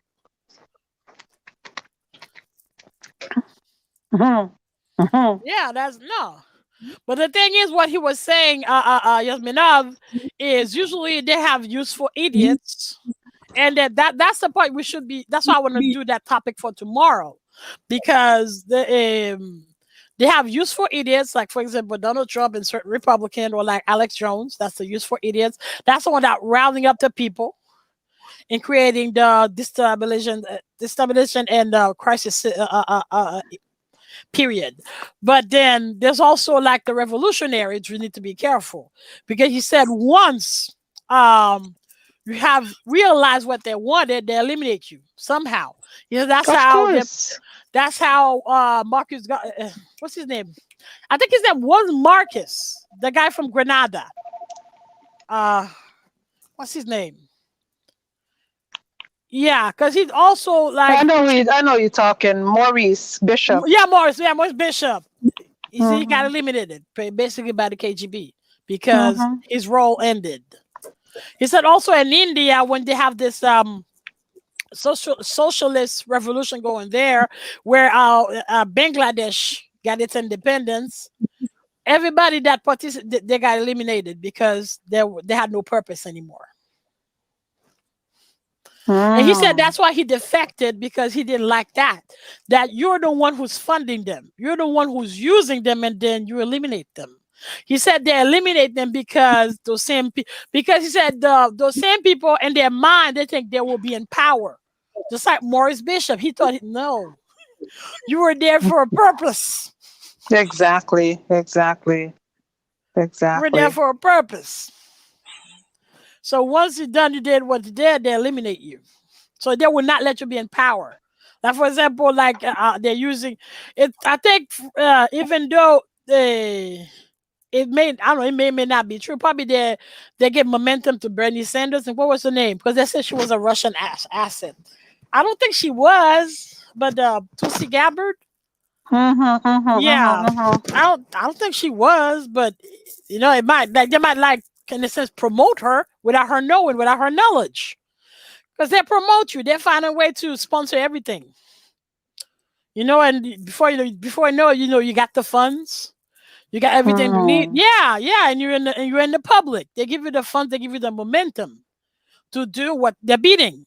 But once it's realized, they eliminate you. You're right. It's either they actually kill you, or it might be like through the media. They just kill your personality, where you can you lose your credibility and your integrity. Exactly. They burn you. Up. Yep. Exactly. That's fucked up. That's really fucked up. So that's why, unfortunately, they kind of use the Black Panthers too, in that sense. They did too. Because there was the suspicion that the momentum they were getting is because they were being funded by the KGB. Actually, they were rounding up Black people and making them afraid that there might be like riots, to get them angry enough to actually have a riot of Black people in that period. Right. Like, to come against the Panthers. Yeah. No, the Cold War was just disgusting and savage, and that's why I want to discuss about that tomorrow, like to see the difference between espionage and CIA and KGB, because CIA and KGB took it to the next fucking level. That's not Right. espionage.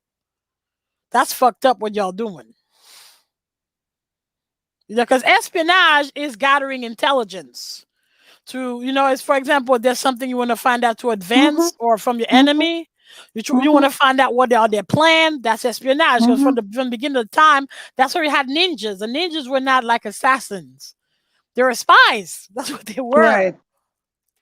The real assassin, the assassin, that was in Persia. So I'm gonna research and talk about that too. There were also the cult of Kali. Them too. That's why what's the word? The thuggies. The thuggies were like the worshippers of Kali, and they were murdering people in the name of Kali. So tomorrow, that's what we're gonna talk about. So Okay. yeah. Okay, to show the difference between espionage before and what it is now. Because now it's just like the Chinese, what they do is espionage, because they do a lot of intellectual theft. Like, yeah, it is espionage. That's why they keep stealing like the stuff from, like, for example, Cisco or from Apple. And that's how you got Huawei. So right. You know, what they're doing, that's the real espionage. That's what espionage is. But what now it's FSB, it's not KGB anymore. It's FSB. But what the FSB and CIA is just fucked up. It's fucked up. Because now they're destabilizing countries left and right to get what they want. And it seems Africa is the next fucking target. Yep. That's why in the previous show I was saying, like, we need to see what's her interest in all that. True. Right, yeah, you come. Right. What was it? What's in it really for you? Because that's what you should pay attention to, and not let yourself being used in proxy wars.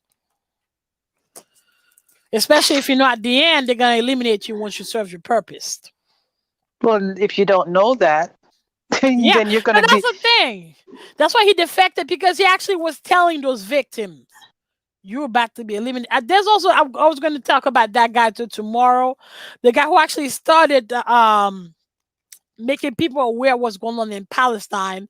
I think he was used too. And at the end he was, because I was first thinking maybe that because Mossad who murdered him. I was thinking maybe it's the United States that backed Mossad. But from the way he died, I'm suspecting it was the Russians. It was the KGB. Which one are we talking? The reporter? Yeah, he was a reporter. Yeah. Okay. Yeah. Yeah, the one that went. Kanafani. Oh, okay. Oh, yeah. Okay. Yeah. When did this happen? When did I miss? I feel like I missed something. 1972. Oh, okay. Yeah, 1972. Yeah, actually some of his quotes I took, and I'm gonna read them tomorrow, because wow, this guy, I was watching, I'm like, damn. And he took journalism, he actually revolutionized journalism. And he took journalism to a new level, because with his era, that's how you find like people like asking real questions. Exactly. That was Oh yeah. Asked real question, gave real opinions. Exactly. Weren't afraid to speak their minds. Yes, that's what it was. Because his soundbite, I'm like, whoa. Yeah. It's like, it was like he was prepared, like whatever. No, but the guy that was interviewed was a real, sorry. I don't call all white people like that, but that one was white devil. Because you'll see tomorrow. I'm like, what the fuck? What kind of stupid ass question? And he's like I said, he got, it's like 1, 2, 3 punch. He knew what to say. Every time he knew what to say. It was like kind of admirable, and yeah, they eliminated him. Even though he was just a journalist. Yeah, he was not a militant. He's an activist, but he was just a mouthpiece. He just writes pieces. Right. That's all he did. He didn't participate in terrorist act. He didn't do any of that. That's why people were so upset in the Arab world, because he wasn't in any of that. He was a journalist. And that makes no sense because what happened is the Mossad, it was Mossad vendetta because of a terrorist attack that happened in Israel and Tel Aviv, where 20 people died, and among them there was a candidate to presidency. And to me, I was like, that's a petty ass tit for tat. You murder a journalist for a candidate for president that died? That's a petty ass. That's a petty ass tit for tat. But I think it's just the image. It's what he was representing, because he was not only inspiring Palestinian, he was inspiring everybody. Everybody, Jordania, Libya, Syria, everybody was listening to him. So I guess in that sense, he was a threat. But he was just a journalist, okay? It didn't need to go that far. Right. And that's why tomorrow I'm talking about espionage. I mean, it's just, Mossad, FSB, and CIA, y'all take that shit too. I mean, no, y'all go too far. All y'all go way too far. That's fucked up. You know, and if you gotta deal with those nations, African nation, you really have to ask yourself. I mean, I know some of them that we really need the resources. We really need the infrastructures. Like the Chinese, they're bullies, okay? Because they scorch the earth. They're bullies, and they're financing rival tribals to create war. But the Russians are doing the exact same shit. They give ammunition to one tribe to crush the other. But the United States is doing the same shit too. That's why the Russians represent a threat to them, because both of them are sponsoring a faction. That's what's going on in Africa right now. So it's proxy wars. Right. It's a Cold War where Africa is used, as a ground for proxy wars. The pawn. So, exactly. That's why you have to see especially if you know. Because if you're not the FSB, the CIA will eliminate you once you're done with your purpose. Both of them play the exact same. Because that's why I was giving Yasmin up the fucking stink eye. Like, oh, really? I mean, the Americans are doing the exact same thing. Oh, really? Doing the exact same thing. It's part of the same game. They're both playing the same games, Yeah. Because when you think about it, that's why I'm saying we're still in the feudal system. Except that now it's not a democracy, it's a autocracy. Where you got oligarchs. Even here, they're oligarchs. Like Bezos, Facebook, they're oligarchs. That's what they are. They say how the world should move around. Oh, they got to the Tesla asshole. Yeah, they're oligarchs. They say how the world's supposed to run. And that's kind of fucked up. Because they're telling you could vote, you can vote, but you don't really have a vote. Because I didn't want that asshole. I wanted Bernie Sanders. Okay? I wanted Bernie Sanders, but I got to deal with this shit who now refuse to give unemployment to people who actually need it. Talking all that shit on TV. Fuck him, white devil. But he was talking all kind of shit about black people calling us super predators. It wasn't really Hillary. He started that bullshit calling us super predators. He was the one who actually pushed the 3 strike you out. Right. And that's the asshole we put as president. Right. Yeah. Okay. Yeah. And we will see the errors of our ways very soon. Yep. Hold on a second. Hold on. Sure, no problem. Okay. I'm here too. Cool. So that's why I say, for example, we could use this platform to actually educate people and making them aware of what's going on, and that you have a choice. You actually have a voice, because even though you're a pawn between them proxy wars, but now if you're aware of what's going on, you actually have control. of what's going on because you're aware of what's going on. And as you're aware, now you have a voice. You actually can decide of something. Right. But if you're being paid enough, you'll just close your eyes, won't you? Not recognizing that you're going to be eliminated. I'm really happy I finally got that $17 an hour. But if I have to like abuse people like that, no, I don't want it. I have a sense of ethics, so I'm good. So I'm ready to look for another one. No, that really, especially now they're telling me that they might end my contract. No, I'm good. And it's like I'm idealistic. It's just the fact that I've been there. Okay, I've been broke. I've been unemployed. So what they're going through, I know. So I cannot just stand there and they're like, yeah, I get paid. No, because I know what they're going through. You know, I saw my mom struggle when my father died. Right. So no, I'm not with it at all. I'm not with it. So I mean, I don't need that dollar like that. Well, you know what? Unless they say go, don't walk away because you're helping people. Yeah, that's why as best as I can, that's what I'm doing. So many people do care, and you make a big difference. You've right. Make it where some person didn't go and commit suicide. You know what I mean? Exactly. No, I talk to them because you can sense that the hopelessness. Yeah, some of them actually pray with them. Yes, you can sense the hopelessness. So I talk to them.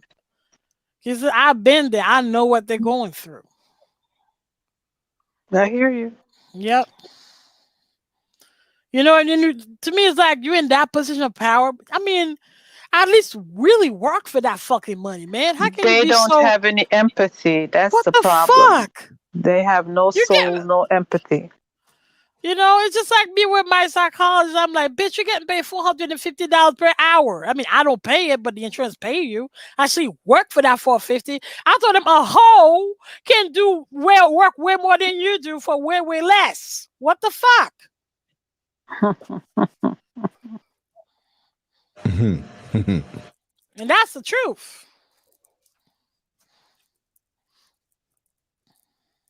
Well, yeah. Don't leave. Yeah, but I don't know. Because the fact that, I complained and I talk, so I'm already thinking that my days are probably numbered. So, so that's why I'm not putting all my eggs in one basket. Fuck that. Because I'm good. No, you're right about that. You're right. That's why I said that we need to talk at this channel and show people what they need to do. And how they need to do it that's why I said we should continue this segment that is called smart thinking versus conventional thinking. So to show people, this is how you could do it and thrive. Yeah. But now this is what's going on. Koch brothers again, but the one that's still survived, that's still alive. So he's investing in real estate, in the real estate market. So this is what he's doing. He's suing the government for the eviction ban and actually sponsoring at the same time, his foundation, the Koch Foundation, is accelerating the process of evicting people. Really? So he can sell those apartments for way more expensive to tenants that can afford it. So that's why we got this bubble here in Miami too. Right now, I got a hard time finding an apartment, and we got the funds, but we can't find one because there's one. Because my credit is not that good either. My brother's, so the landlord was like, "You gotta give me $10,000, and I'm gonna wait, and I'm gonna hold on to that money until you get your credit fixed." I'm like. Fuck your mama. Oh my God. Fuck your mama. Like, how stupid you think I am? It's like I'm giving you the free. Get the fuck out of my face. You know, and then he was telling the bullshit at my brother. My brother is responsible for the biggest import company in the United States. And this is who you're saying this bullshit to? Wow. That's like imbecile and greedy these assholes are. I was like, because George is polite. He's like, you know, I'm good. You lost your integrity and your credibility with me. I would be like, nigga, fuck your mama. Because how stupid you think I am? But that's how they are now. Like, for example, the article with The Hill, they were saying that, for example, there's couples, even if they have $200,000 to buy a house, they still cannot buy the damn house because the owner will find somebody else that can give $600,000 and give the house to that person. That's crazy. Greed. Yeah, but now they're jacking up the market. Super greed. Yeah, now before you know it, rent will be even more expensive. Yeah. Everything will be even more expensive. So that's why the new landlord will have she's already asking my brother if he wants to buy it. I'm going to tell him, buy it, man, because we have no idea what's going to happen. But the thing is, in the same way, if he doesn't buy, because the bullshit they're doing, that's another bubble. There's a recession coming. And I'm telling you, with this recession, the revolution is going to come as well. Because the people didn't say shit in 2008, they're already angry since 2008. Oh, yeah. Okay? You're about to see a new kind of angry people. And it's not us. Exactly. It won't be us. It won't be us. It won't be. You saw what happened in January 6th. Yeah, guess what? We've been beat down so long and we've had to learn how to deal with struggling and deal with little or nothing that, okay, it's not comfortable, it's not easy, it's not nice, but we adjust. We know how to adjust. They don't know how to adjust. All they know is they want what they want. Yeah. And now that they're not getting it, the entitlement. Yeah, the entitlement. Sufferation is coming, They'll be jumping off of rooftops, trust me. Yep. Okay. Because I see Miami building and I'm like, where the fuck you find that money, bro? Because I know we're in another recession. People are broke. I mean, the hotels here are super fucking expensive, like $1,000 a night, $500 a night. Secondly, I ain't going to a fucking hotel. There's a pandemic. Somebody cough and sweat on that bed. I ain't sleeping there. Fuck that. I'll get COVID. I don't give a shit how expensive you are. You're gonna have to replace the mattress and the bed sheet because I ain't getting COVID for that bullshit.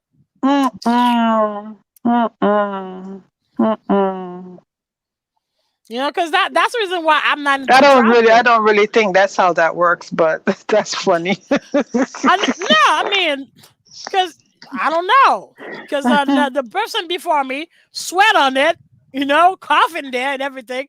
So you're going to have to flip the match or something. Because, no, I'm good. I'm not going.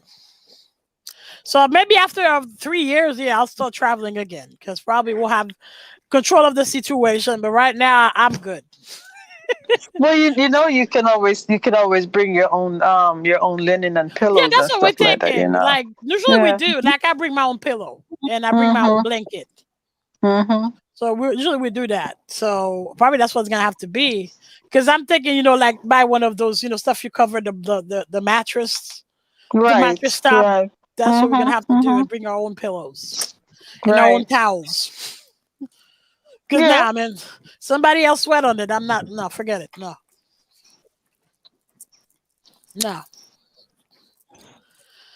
But so now this is what's happening. This is why that bubble about to happen.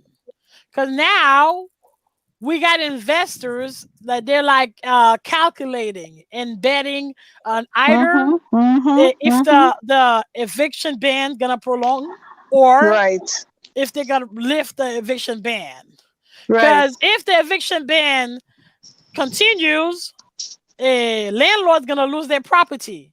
And like people like Koch brothers in Wall Street, they make profit of the properties they lost.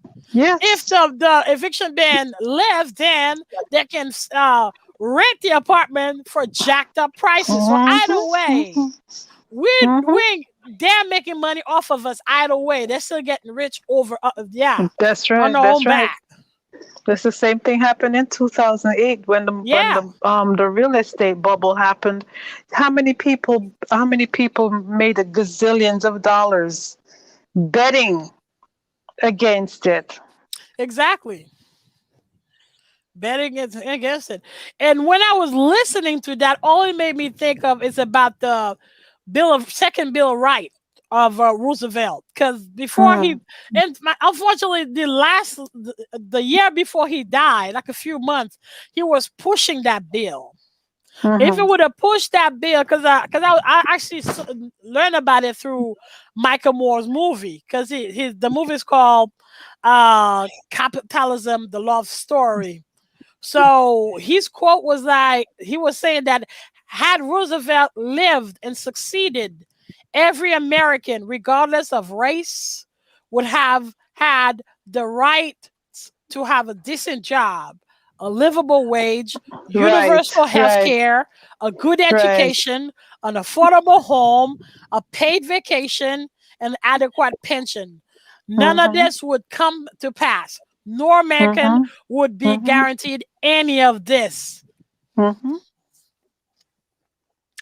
Because Roosevelt came with, even though he was racist as fuck, and race baiting, but he's the one who came with the welfare check. He came with Social Security. The thing about but it didn't come for us. They had that phrase. They had that phrase: a chicken in every pot and a car in every garage. It sounds good because the word "every" is in there.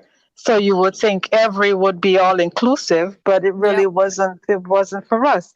Welfare system wasn't for us. When Eleanor Roosevelt, decided to, do that, it was off on the heels of the Great Depression, and everything that was going on, and the war and all of that stuff. So it was a way to make sure that their people weren't suffering. Yeah, because even when after World War II, they made sure that white people get what they want, but black veterans wouldn't get shit. Exactly. Yeah, and we work way harder than them. We got way more medals than they do. Us and the Japanese that were in the army.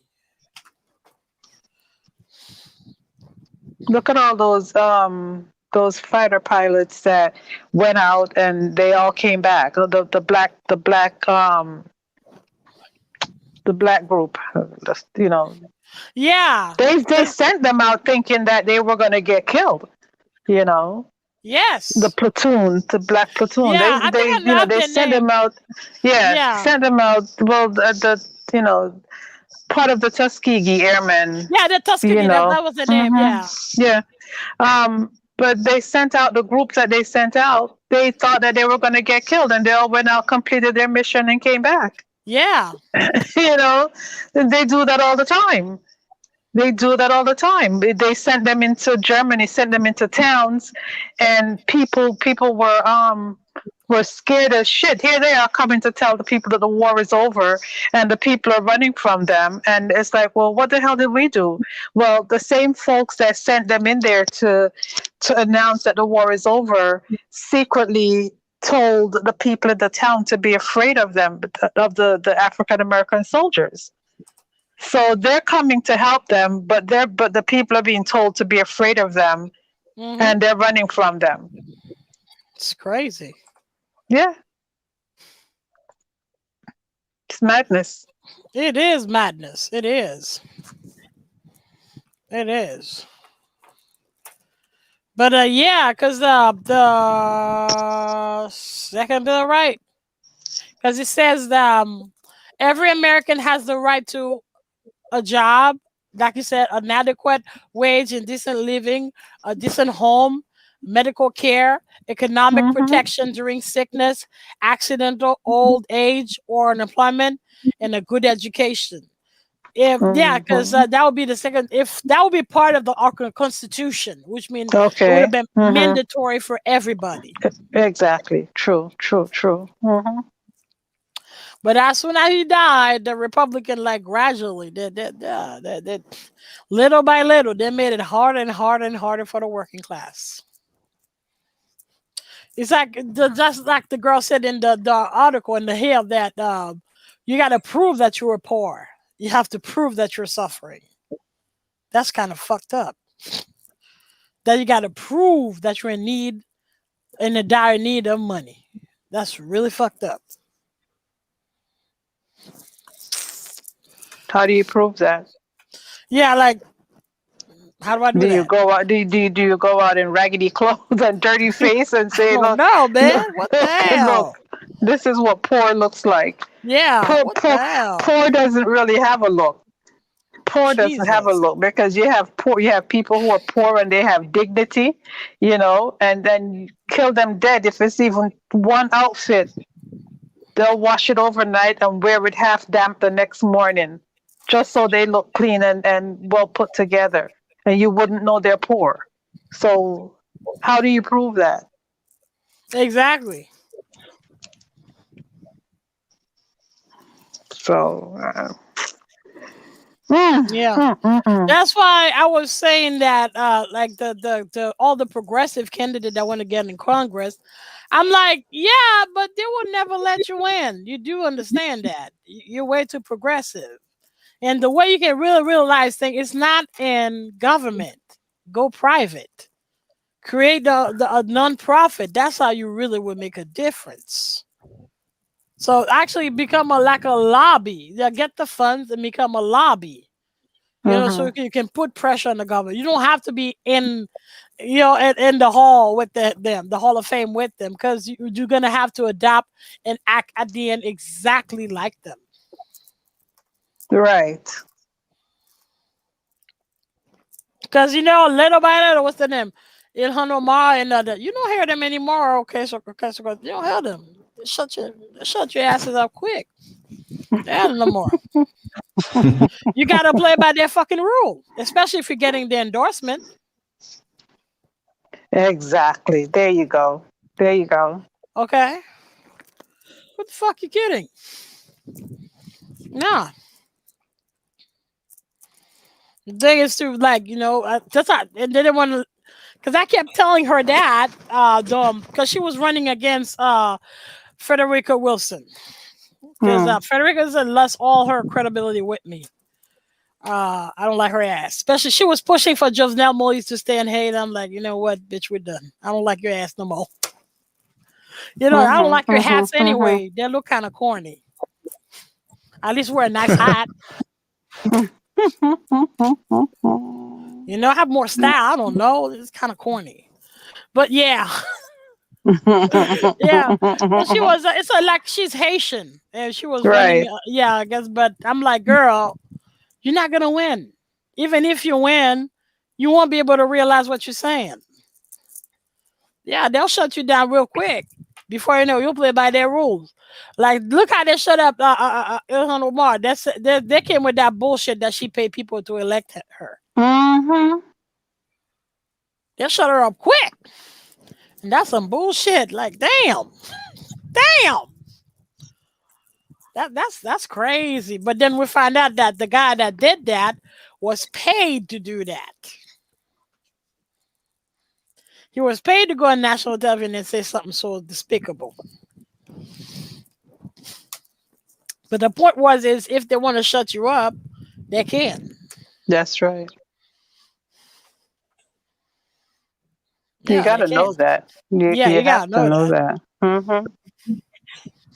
Because to me, the way you can make a difference is like have a sense of, like I said, a sense of us, a sense of community, where just like Malcolm X was able of doing, you organize the people to get what you want. That's why the unions were successful, like from the 40s to the 90s, because they kind of because there was a sense of organization, there was a sense of us. But now they got so corrupt that Well, Yeah. a lot of the unions got shut down too. You know, the ones Yes. that Also. only the really big and, like you said, corrupt ones are still in place. But you know, Yeah. the unions that were really there to help the people, help the little man, help most of our people stay in our jobs. You know, maintain a decent salary. Those unions got shut down. And a lot of those unions got shut down too when a lot of the jobs were taken out of America and outsourced to China, India, you know, and those poorer countries. Yeah, that too. That's another way to shut you down. They just Yeah. they send oversee the plants. Yeah, that's like oversee. a rug under your feet. You know, take the job away, and these people are stranded, and you ship it over to a different country and get the work cheaper. It's a give and take. When you have workers and you have people who give you their life, you have a responsibility to take care of them. And you're not taking care of them because in actuality, they're taking care of you so you can get of your pocket. That's true. So let it be a mutual thing. These are the ones who are the turncoats on the country, if you want to speak on a patriotic level. They're not patriotic. It's all about greed. Exactly. You remember back in the day, back in the 70s, you know, and 60s, 50s, you know, whatever, in Manhattan, the garment district. Oh my God. The garment district was hustle bustle. You saw racks and racks of clothing being transported from the factory over to the stores, you know, so on and so forth. And there was a sense of pride in the clothing that was made. You know what I mean? You had the unions that were protecting the workers and making sure that certain things ran a certain way, there were no accidents, you know, just whatever needed to be done. And then all of a sudden it was gone. All of a sudden it was taken away because they didn't want the unions. And there were some other reasons why certain things happened also.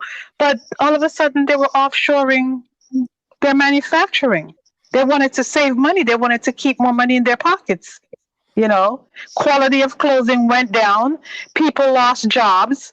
You know, a lot of seamstresses, a lot of fashion, you know, fabric cutters, they all lost their jobs. Yep. It's crazy. It's crazy. But I tell you what's even more crazy, and I'm surprised they haven't hit that Amazon yet, because I remember Microsoft, when he got too big, you know, they hit him, and he had to split because he became too powerful. Right.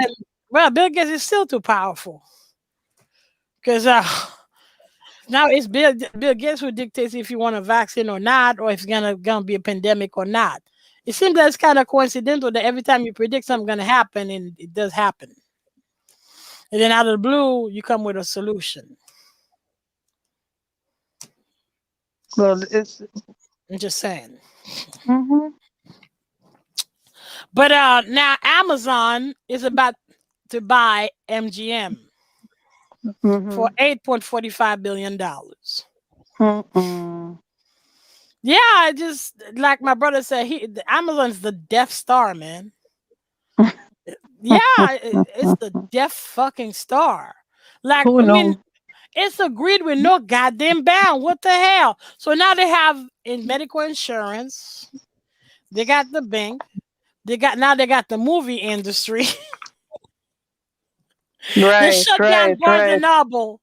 You know, they shut down Blockbuster. Because, you know, everything you got. But you see me talking shit to Amazon. Most of my stuff I bought on Amazon. The only thing I don't buy is perfume. Because there's a lot of rumor they sell the fake shit. And clothing. Because their clothing is outlet. I rather the real thing. Because when you go to outlet, I mean, it's cheaper, but the Sims is not the same. The quality is not the same. Not the same. I learned that. I learned that. So that's why if I want something, I'll go to Macy's or Bloomingdale. I'm not going to buy it at an outlet store. Forget it. Right. Go to the actual store. Yes. Because the outlet gets the seconds, they get the stuff where they cut it a little bit wrong, but they Exactly. still, they still want to keep the name and they want to make the money. Yes, that's what's up. That's what's up. Because what happened is that's why the stuff is cheaper. They send them to two different factories where the sim is like lower, the fabric is lower quality and the sim is lower quality than the other factory is doing. That's why you get the designers like the pret-à-porter, where you find the exact same designer clothes for cheaper. Exactly. That's what Zara is, right? Zara's exactly. You get cheap shit. It's not the quality. Exactly. You get cheap shit. Exactly. I don't want to wear cheap shit. But that's the reason why that was developed, because people couldn't afford couture, right? And because they couldn't afford, then they had to do that so that the working class people can stuff off the rack. Yep. You're right about that. So basically, Amazon's it's $1 trillion business, because Amazon is worth $930 billion. The Jeff Bezos is worth $200 billion.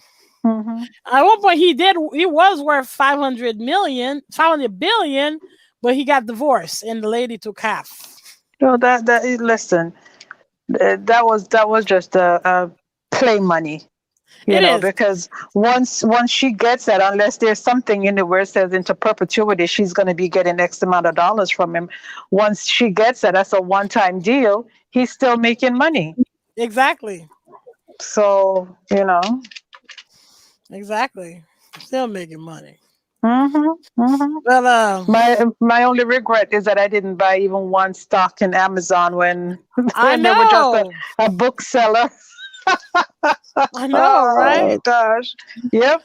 Because me, I started investing. I told my brother, because that's the money I give him, because I give him 60% of my check, so that's why I do with it now, like buy stocks with it. Yeah, buy share with it. That's what I want. Buy shares of a stock. Mostly in energy, because there's a study. That's what I'm going to talk about also tomorrow with the coal, because the study about the coal was about nuclear power. They find out the cleanest energy is actually nuclear plants. Oh, really? Really? Yeah, I give the article to Lance to publish. He didn't publish it yet, but the cleanest is nuclear plants. Yeah, because they produce way less carbon. I have to find the article. I have it though. I think because it's a huge book. Research. I would have thought wind energy would be the cleanest. I mean, I don't know the, I know, right? The mechanics not behind as it. reliable. No, that's true too. As the nuclear plant, and although they're more expensive to build, but in the long run, they last longer and they're also less. they're more dangerous too. I mean, yeah. If you don't know what you're doing, give me a little dirty energy and a little more safety. Let me be able to live where I live and not worry about a nuclear plant down the road. No, Fukushima was negligence. That's what happened, because they knew because it was plain simple negligence. Because for years they were telling them to build higher walls just in case the tsunami would happen. They have high wall, but it wasn't high enough. Because the fact that it got submerged, that's how all that bullshit started. Right. Because the thing was with nuclear plants, because the school had me study how nuclear plant works. So there's a procedure to shut them down. And if you do it abruptly, Fukushima happened. The same way with Chernobyl. Because Chernobyl, in the HBO series, they show you what happened.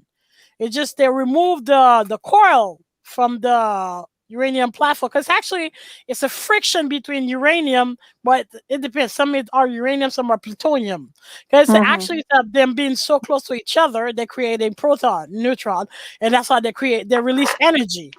Right. So yeah, but the thing is, they wanted to shut down the plant as an experiment to turn the power back on. But the thing is that it took too long for it to be put back in the platform and before you know it, because if you stop abruptly the process of friction, so the release of energy will cause an explosion, and that's what happened in Chernobyl. I see. Okay.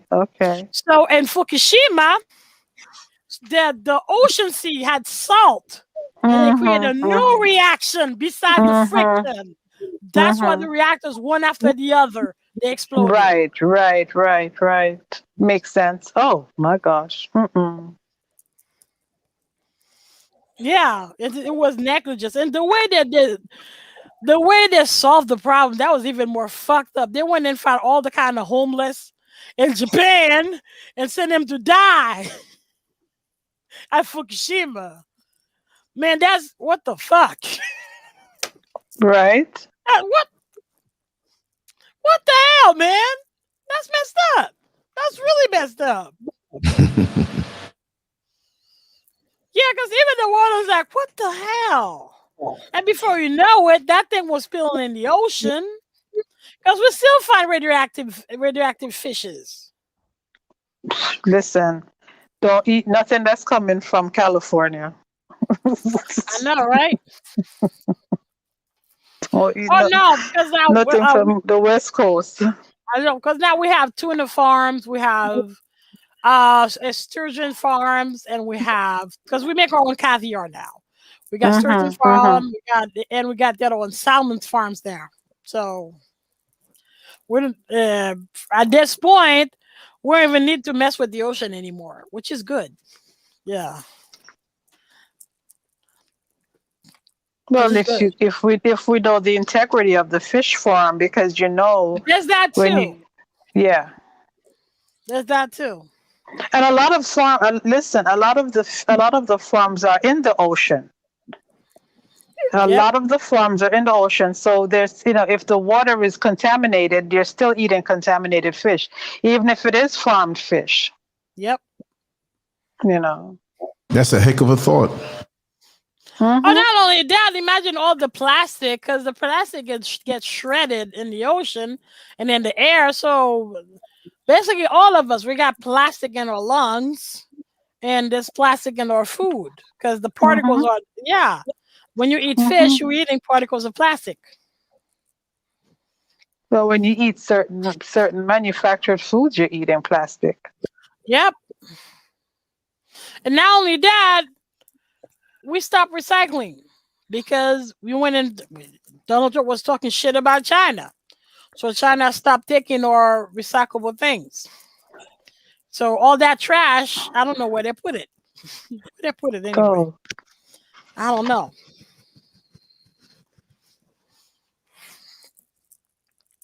This is what. Yeah, go ahead. Mm-hmm. No, I'm just saying there's so many things out here we have to concern ourselves with. This is just amazing. We have so many. It is getting so difficult just to live a simple life. Just a simple, happy life. There's so many things you have to concern yourself with. It's just amazing. Makes you just want to leave all of this mess alone, True. Well, you left it alone, Brother Lance. You know what I mean. Africa can go a long, long way, but it's just not only the tribalism. I don't think it's normal that you let one tribe thriving over everybody else. That's kind of fucked up. I don't agree with it, especially although the rich one, they spend that money in Dubai, in England, Germany. They don't spend it in you. Like, what the fuck? I mean, I don't know. I have no respect for people like that whatsoever. India is the same. Like right now, there's an over poor population in India. There's a poverty situation.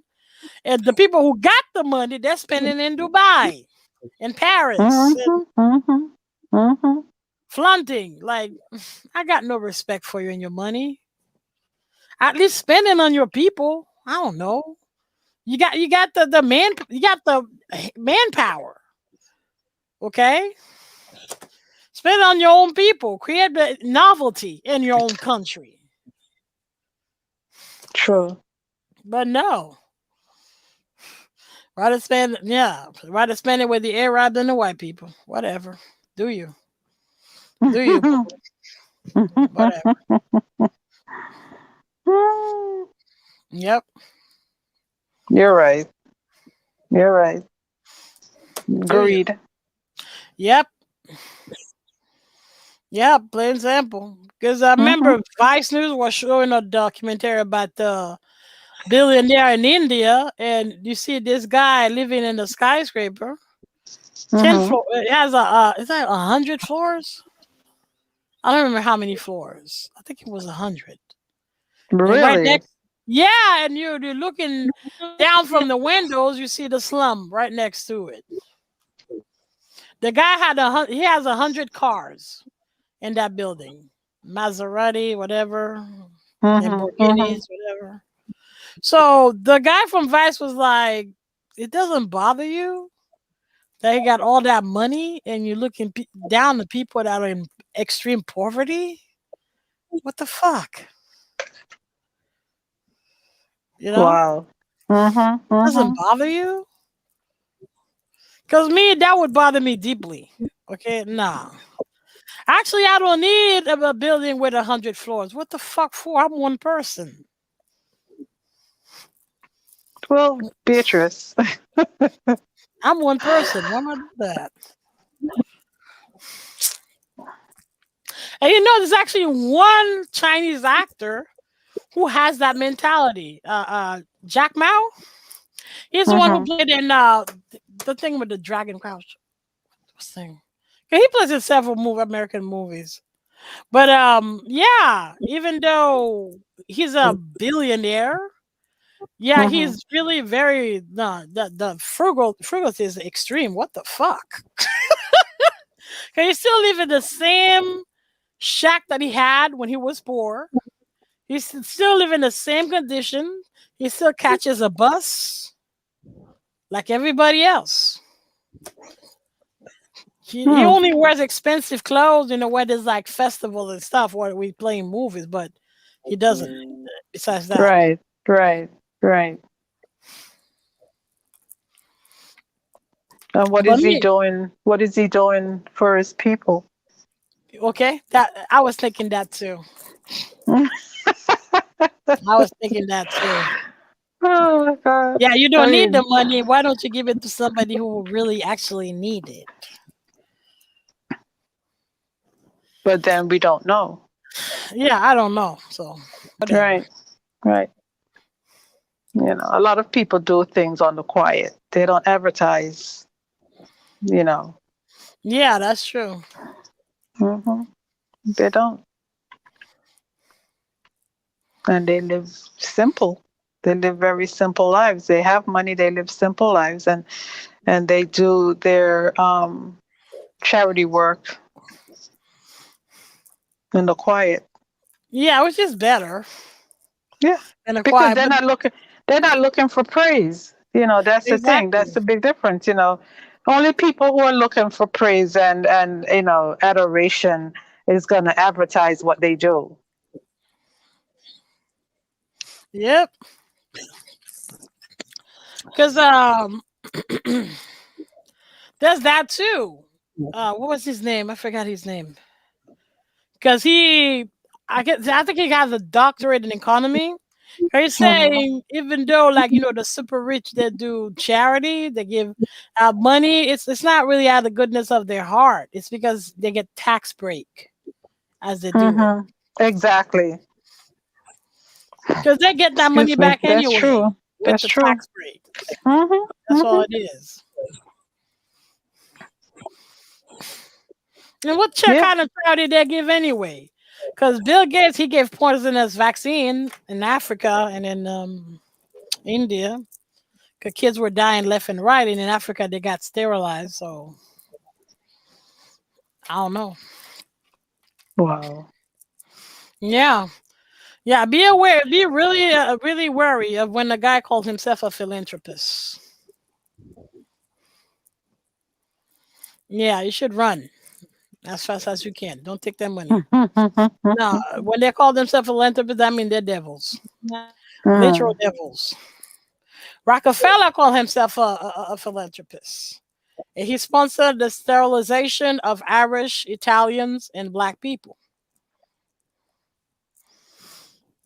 That was philanthropy. Okay, he sponsored to euthanize disabled, mentally disabled, and physically disabled children.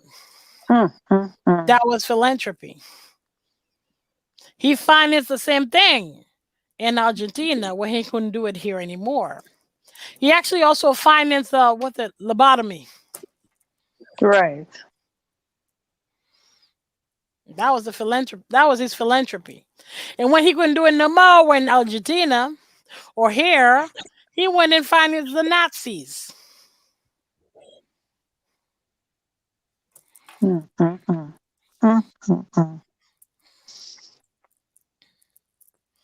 All in the name of helping. Okay, so if it's to me, you can keep your money. I don't want it. I'll hustle. You can keep it. I don't want it. I don't want your charity. Your charity is fucked up. Charity will get you killed. Yeah, pretty much. Because like my mom saying, for example, the Zuckerberg kind of built a village in Haiti with school and everything. Because I don't know. I have a side eye to that philanthropy. Because I'm like, what else are you doing in Haiti? Where the kids? What do you? Because we're not in the news. We're not mainstream like that. So what the fuck else are you doing there? Can't speak about it on this channel. I know we can't. I'm gonna leave it right there. Whatever. And I'm out of topic, so it's your turn. I'm out of topic. You're all out. But this is the world according to Beatrice Noel. I know, right? What the hell?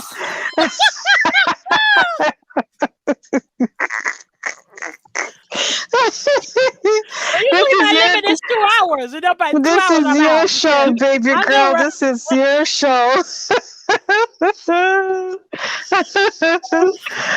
No, like tomorrow, most likely it's gonna take like 3 hours to like. Okay. We're just here as a cheering section. Yeah. Yeah, today we mostly did like a little bit of gossip and a little bit, not too much of politics. But tomorrow is gonna be really deep. All right. Well, just make sure that I get the manifest as far as what you're doing. Oh yeah, no, I'm gonna send it to you. I actually have a little bit of it. That one I'm gonna read, and I'm working on it. Okay. Yeah, I'll send it tonight. Okay. Yeah. This way, when you start asking questions on the test, I can actually answer. Yeah, I know, right? Yeah, definitely.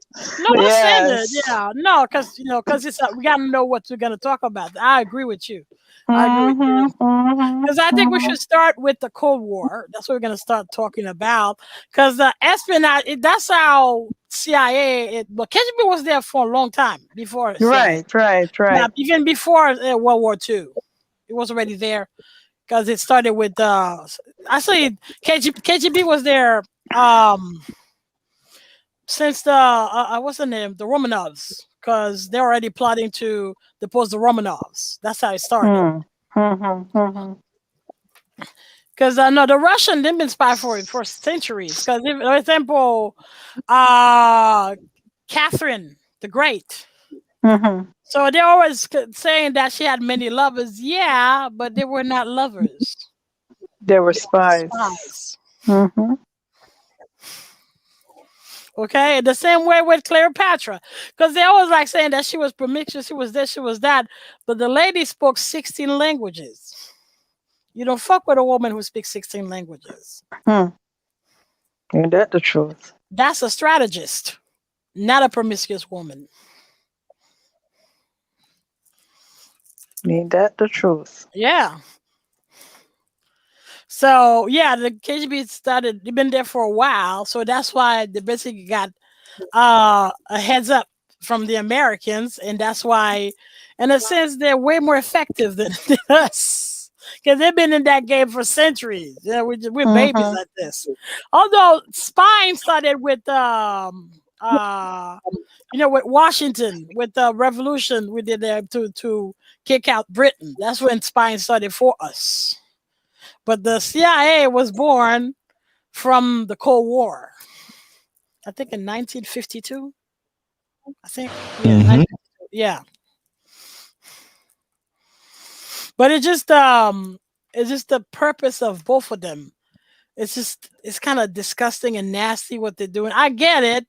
It's a power struggle, but the collateral of the third world countries who cannot compete with these motherfuckers.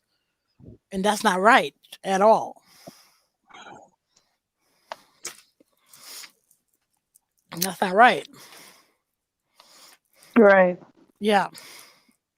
So that's why I have to talk about the Ajajin, the Thuggies, because they were like the old spies, the old assassin. Because they do that too. The kids and they do that because they depose government, they kill whoever they need to kill to sponsor whoever they need. Right. Yeah, but it's a whole new level versus the Ajajin and the Thuggies. The Ajajin were so terrifying that Jalaluddin, who got Jerusalem from the Christian, was terrified of them. Wow. Yeah, because they're mad they almost murdered him. It was actually one of his best friend, one of his closest ally, who was, because that's the thing with the Ajajin. You wouldn't know who is one. It's just like the CIA and the KGB. You wouldn't know who was an Ajajin. And that's where the word assassin comes from. It's from Ajajin.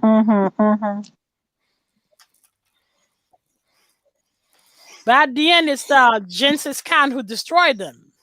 Because they went and fucked with Genghis Khan. And Genghis Khan, it fucking like that. Yeah, because they didn't. Because Genghis Khan just kind of conquered the whole East, going all the way down to Persia. But the thing is, that's the difference with all other conquerors. Genghis doesn't have like an agenda really. Like when he would attack, it's like out of a vendetta. Like for example, he went in India and murdered. I think his name was Jalaluddin, the king, but the Sultan. He just killed him and then went back to Mongolia. He left India alone. Because he had a mission for one person. Yeah, because he had a beef with that guy, so he just wanted to kill that guy. Because he was fighting with him in Persia, he fled to India, so he just went to India, got him, and killed him, and it was done. Was it in India, Persia? I think he was like in Pakistan, because Pakistan, because it was like, was it in Hindustan? Yeah.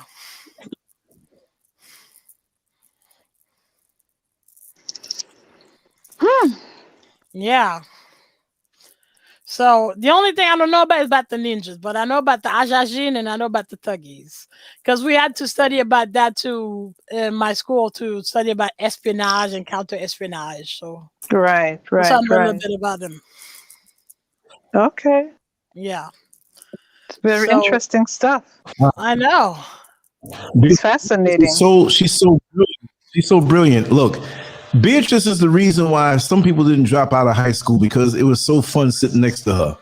Oh, you made the class.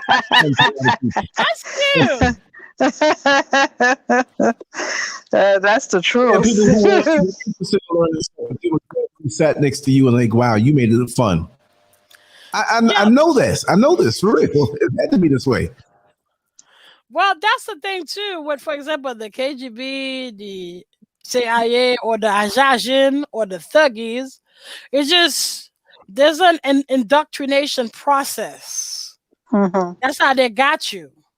Because the Ajajin, there would be an initiation process where he would drug them to have a certain experience, spiritual experience.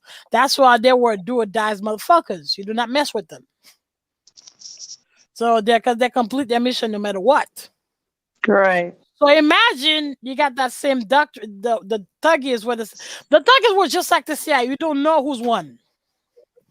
You have no idea. There could be Prince. There could be rural. There could be American. You don't know who's a thuggy. So, and so imagine that the same principle, the CIA and the KGB is applying it too. You don't know who's won. You don't know who's an agent, but it's the same process of indoctrination. That's why Vladimir Putin is so ruthless. Because but in the same way, I feel that he's right where he needs to be. Because the Americans are rooting so bad to replace him by the what's the name of that guy he poisoned? What's the guy? I don't remember the name. Yeah, I know who you're talking, but I don't remember the name. Irrelevant. But my thing is, I'm saying the same way Xi Jinping. These people are right where they need to be. This is the problem. It's just exactly what happened in Iraq or Afghanistan. Vladimir Putin comes with a certain structure, infrastructure. You remove him, you better have an equal infrastructure. Because if not, you're gonna create chaos in the world. Absolutely. Yes. So I like the guy like that. He's exactly where he needs to be.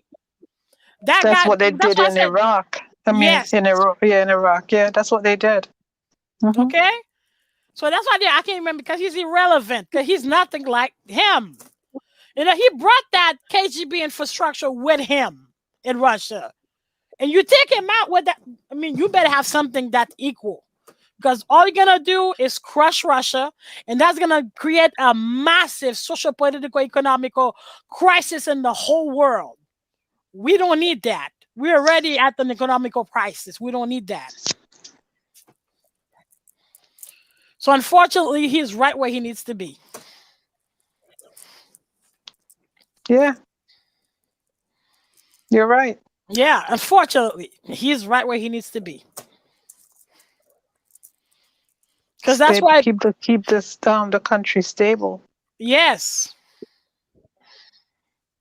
Because if you want to remove him, you better have something equal or better.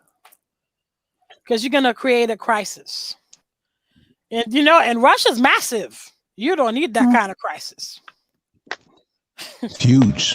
Yeah, Russia is massive. Huge. Exactly.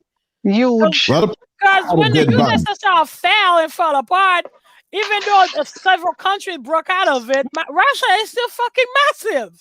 You don't need that kind of problem. Same way with China.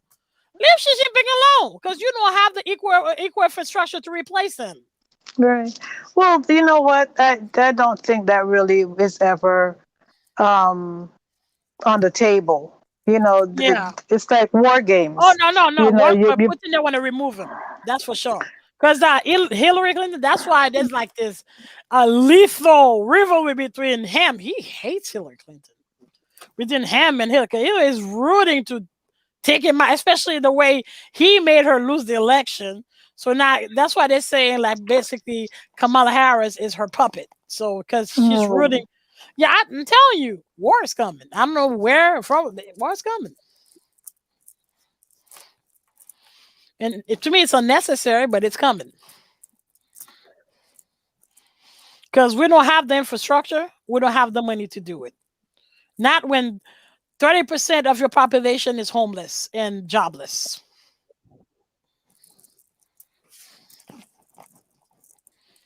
But it's coming. And if we go to that, and if we go to that, do you think it's going to be on our shores? Do you think it's going to be on? I don't know. Or is it going to be elsewhere? They're going to. But there's already a Cold War. Yeah, but they're going to put it. Yeah, but they'll put it somewhere else. They'll put it on some other country. Exactly. You know, by proxy again. Yep. Yeah. But either way, we're gonna get the consequences because it's out of our own taxes, out of our own pocket. And True. it's still gonna create a massive global crisis. That's the problem. It's not like, okay, you want to go to war, but you're gonna create crisis. And that crisis is gonna hit us too. The same way the pandemic hit us hard, you do that, there's gonna be consequences in the United States as well. I'm not saying like revenge or whatever, but the economic and social crisis, that's what you're gonna create here. Right.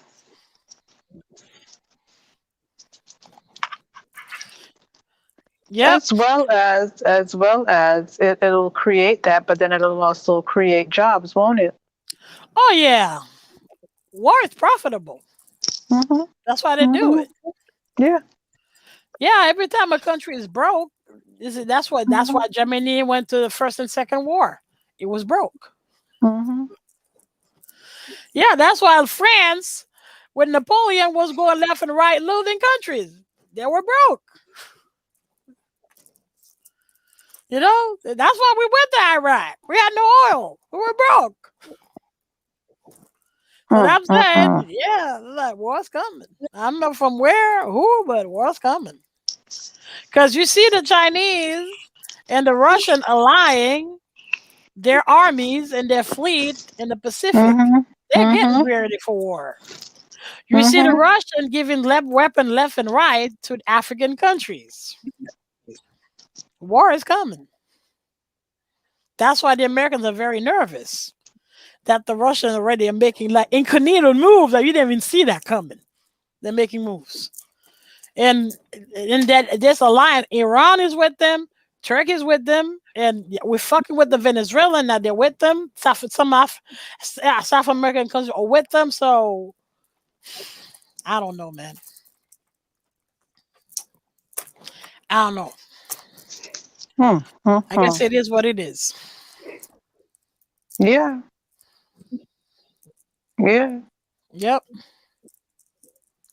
So what we'll do, I'll send you the article that I wrote. I mean, the piece I wrote about the Cold War, and you can read it and you'll see that. Because some of the point, they're in that article.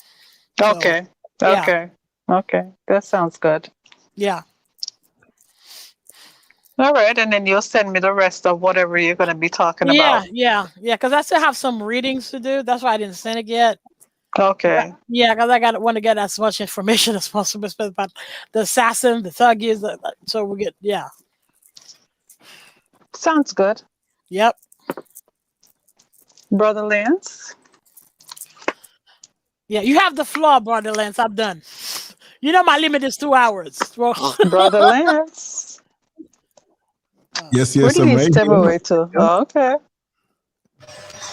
We're handing the floor over to you, sir. Yeah. No, I was listening to a message really quick, and I had to mute myself. So, yeah, Okay. I had going on over here. That's why I had to take myself from the eyes of those who can see me. Okay. Just Beatrice, I'm looking forward to tomorrow night. I love this. Going on one night and then coming back another night. I'll never say no. I'm right here. You know that's what I do. Yep. And you don't even, like I said, you don't even have to ask. You set things out so brilliantly. You don't have to ask me. Just tell me what we're gonna do, what we're gonna talk about. I love it. A little earlier tomorrow, so I think sure. Yeah. I'm home all day. So how early can you do it, Empress Elegy? As early as you want, because I'm 4 hours ahead of you. Like that's right now for me. So I was thinking about noonish. I mean, I don't know if it's too early for you. Fine. No. Because you know what? It's going to be 4 o'clock for me when we do it at noon. Yeah. So when I get up at 9 or 10 o'clock and make my runs and get back by 12 or 1 o'clock, I still got hours before. So yeah, that's no problem. 2 o'clock. Let's give Empress Elegy time for her to eat, digest, relax, and then 2 o'clock is good. 2 o'clock is 2 o'clock. good. 2 o'clock is good. Yeah, for me. That's 6 o'clock for me. It'll already be dark. I mean, I already did my runs. And we know the East is listening too. Like Africans are listening too. So Perfect. Exactly. A lot of people over here now. People are driving by, honking the horn. Scurv, I love the show last night. Beatrice, Noel, yes. So we're getting that. You know what I mean? Believe it or not, we're getting that. Slowly but surely, we're building and sharing and connecting, and it's a wonderful thing. Like I said, I'm not saying before you go. I'm just going to say this. I'm not saying that I'm anybody's father. All I'm saying is that this platform was my baby for so long, right? And so any good father would want to have something come out of him creatively, or his child, or anything he works on righteously. He wants it to go on longer than him. He wants it to outlive him. You see what I mean? A bad father will say, if I die, y'all are messed up. Y'all know what y'all are going to do. That's a bad father. A good father wants to share everything he knows, the wisdom, the know-how. Like, listen, if this happens, you got to do this. If that happens, you got to do that. I want to set you up financially. I want to do this. I want to do that. Knowing that if he's removed out of the situation, that situation of his family, of his babies, of his creation, and loved ones go on beyond him. That's when you're a good one. And that's what I want to be to this platform and everybody who comes on here righteously. I want to know that if I'm removed from it, that the spirit of it doesn't have to have my name on it, but let it launch people that are going to go on and do the same similar work in their own way. Right, to me, that's what it's all about. Because that's the cycle of life. Let it go on beyond me. That's why I work so hard. You know what I mean? That's why I create a legacy. It cannot be all about you. You have to plan that when you're not there, it continues even if you're not there. Exactly. That's why the revolution in Haiti happened, because Toussaint, he trained Dessalines to continue the revolution, even if he wasn't there. Right. Yes. That's the real deal. You know what I mean? So that's what I want to do. I love it. I need to be trained. Of course you are. Excellent. Yeah, and I like the fact that we're doing those kind of topics, because I think that set us apart from the other Black chat. I mean, we do discuss the problem in our community, but I think we need to educate our community politically too, like to make them make more educated choices, especially in politically when you vote or whatever. It's better that you know really what's going on and you're prepared. Right. Exactly. So you have a good rest. Know that you are loved. Know that you both are appreciated. And we have a lot of work to do that's going to just enrich our soul. And we're doing something that it may be unorthodox to many others out there. It's like, why do they do this? And why? We know why we're doing this. We know that feeling that we get. Right. The value that we bring. And I'm not saying we're souped up or think we're better. No, but you have to give back. If you know something, share something. If you have information, share it. If you have a perspective, share it. If you have a way of making someone grow in a way, just the same way you've helped me to grow. Empress Elegy has helped me to grow. We all help each other, and by having a platform in these discussions this way, folks listening, they may already know certain things already, but they can take the good and leave what they already know. Or if you think something's bad, just take the good and leave the bad, but just take something good. You know what I mean? Exactly. That's what it's exactly. You have a real good party up in New York City, and it's late at night and it's cold out there. It's like, listen, we still got food. Let's get the aluminum foil and then paper plates and take some food out of here. When you leave out of here, hopefully you something with you that helped your reality, that helped your mind, and to expand and see the world a little bit different, to empower you. That's what it's all about. Yes, indeed. Yep. And we appreciate you. We appreciate you, Sister Beatrice. Honestly. Thank you. We appreciate you. Wow. I'm so glad you're in my life, both of you, but I'm just so glad. This is good. And I'll say publicly, I love you both. I love you both. We love you. And I love you too, Empress Elegy. Okay? Oh, I love you too. Cookie voice. I love you. You want to buy my cookies? I'm not selling you any. Don't start me up. Oh my God. I'm not selling you anything tonight, Sir Lance. Why are you in that way? Is it walking cookies that you want? We'll save it for the comedy show, right? Beatrice, All right, Beatrice. Beatrice, you have to go back and watch the show last night and catch the joke. Oh yeah, definitely. I'm about to. Yes. Yes, do that. There's got to be some kind of joke that's going on. So. Anyways, all right, Joe. All right. Thank you so much. Thank you, my sister. We'll talk tomorrow. Well, thank you for inviting me. Yes, tomorrow we shall talk again. Yes, indeed. This is your home. You don't have to be invited. You live here. What do you mean? You got the key. Come on anytime.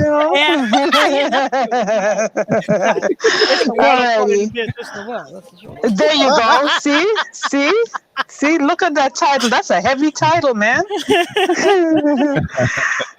All right, we'll talk. Okay, Brother Lance. All right, Joe. All right. Alrighty. Y'all take care. Thank you. Bye. All right. Okay, bye-bye.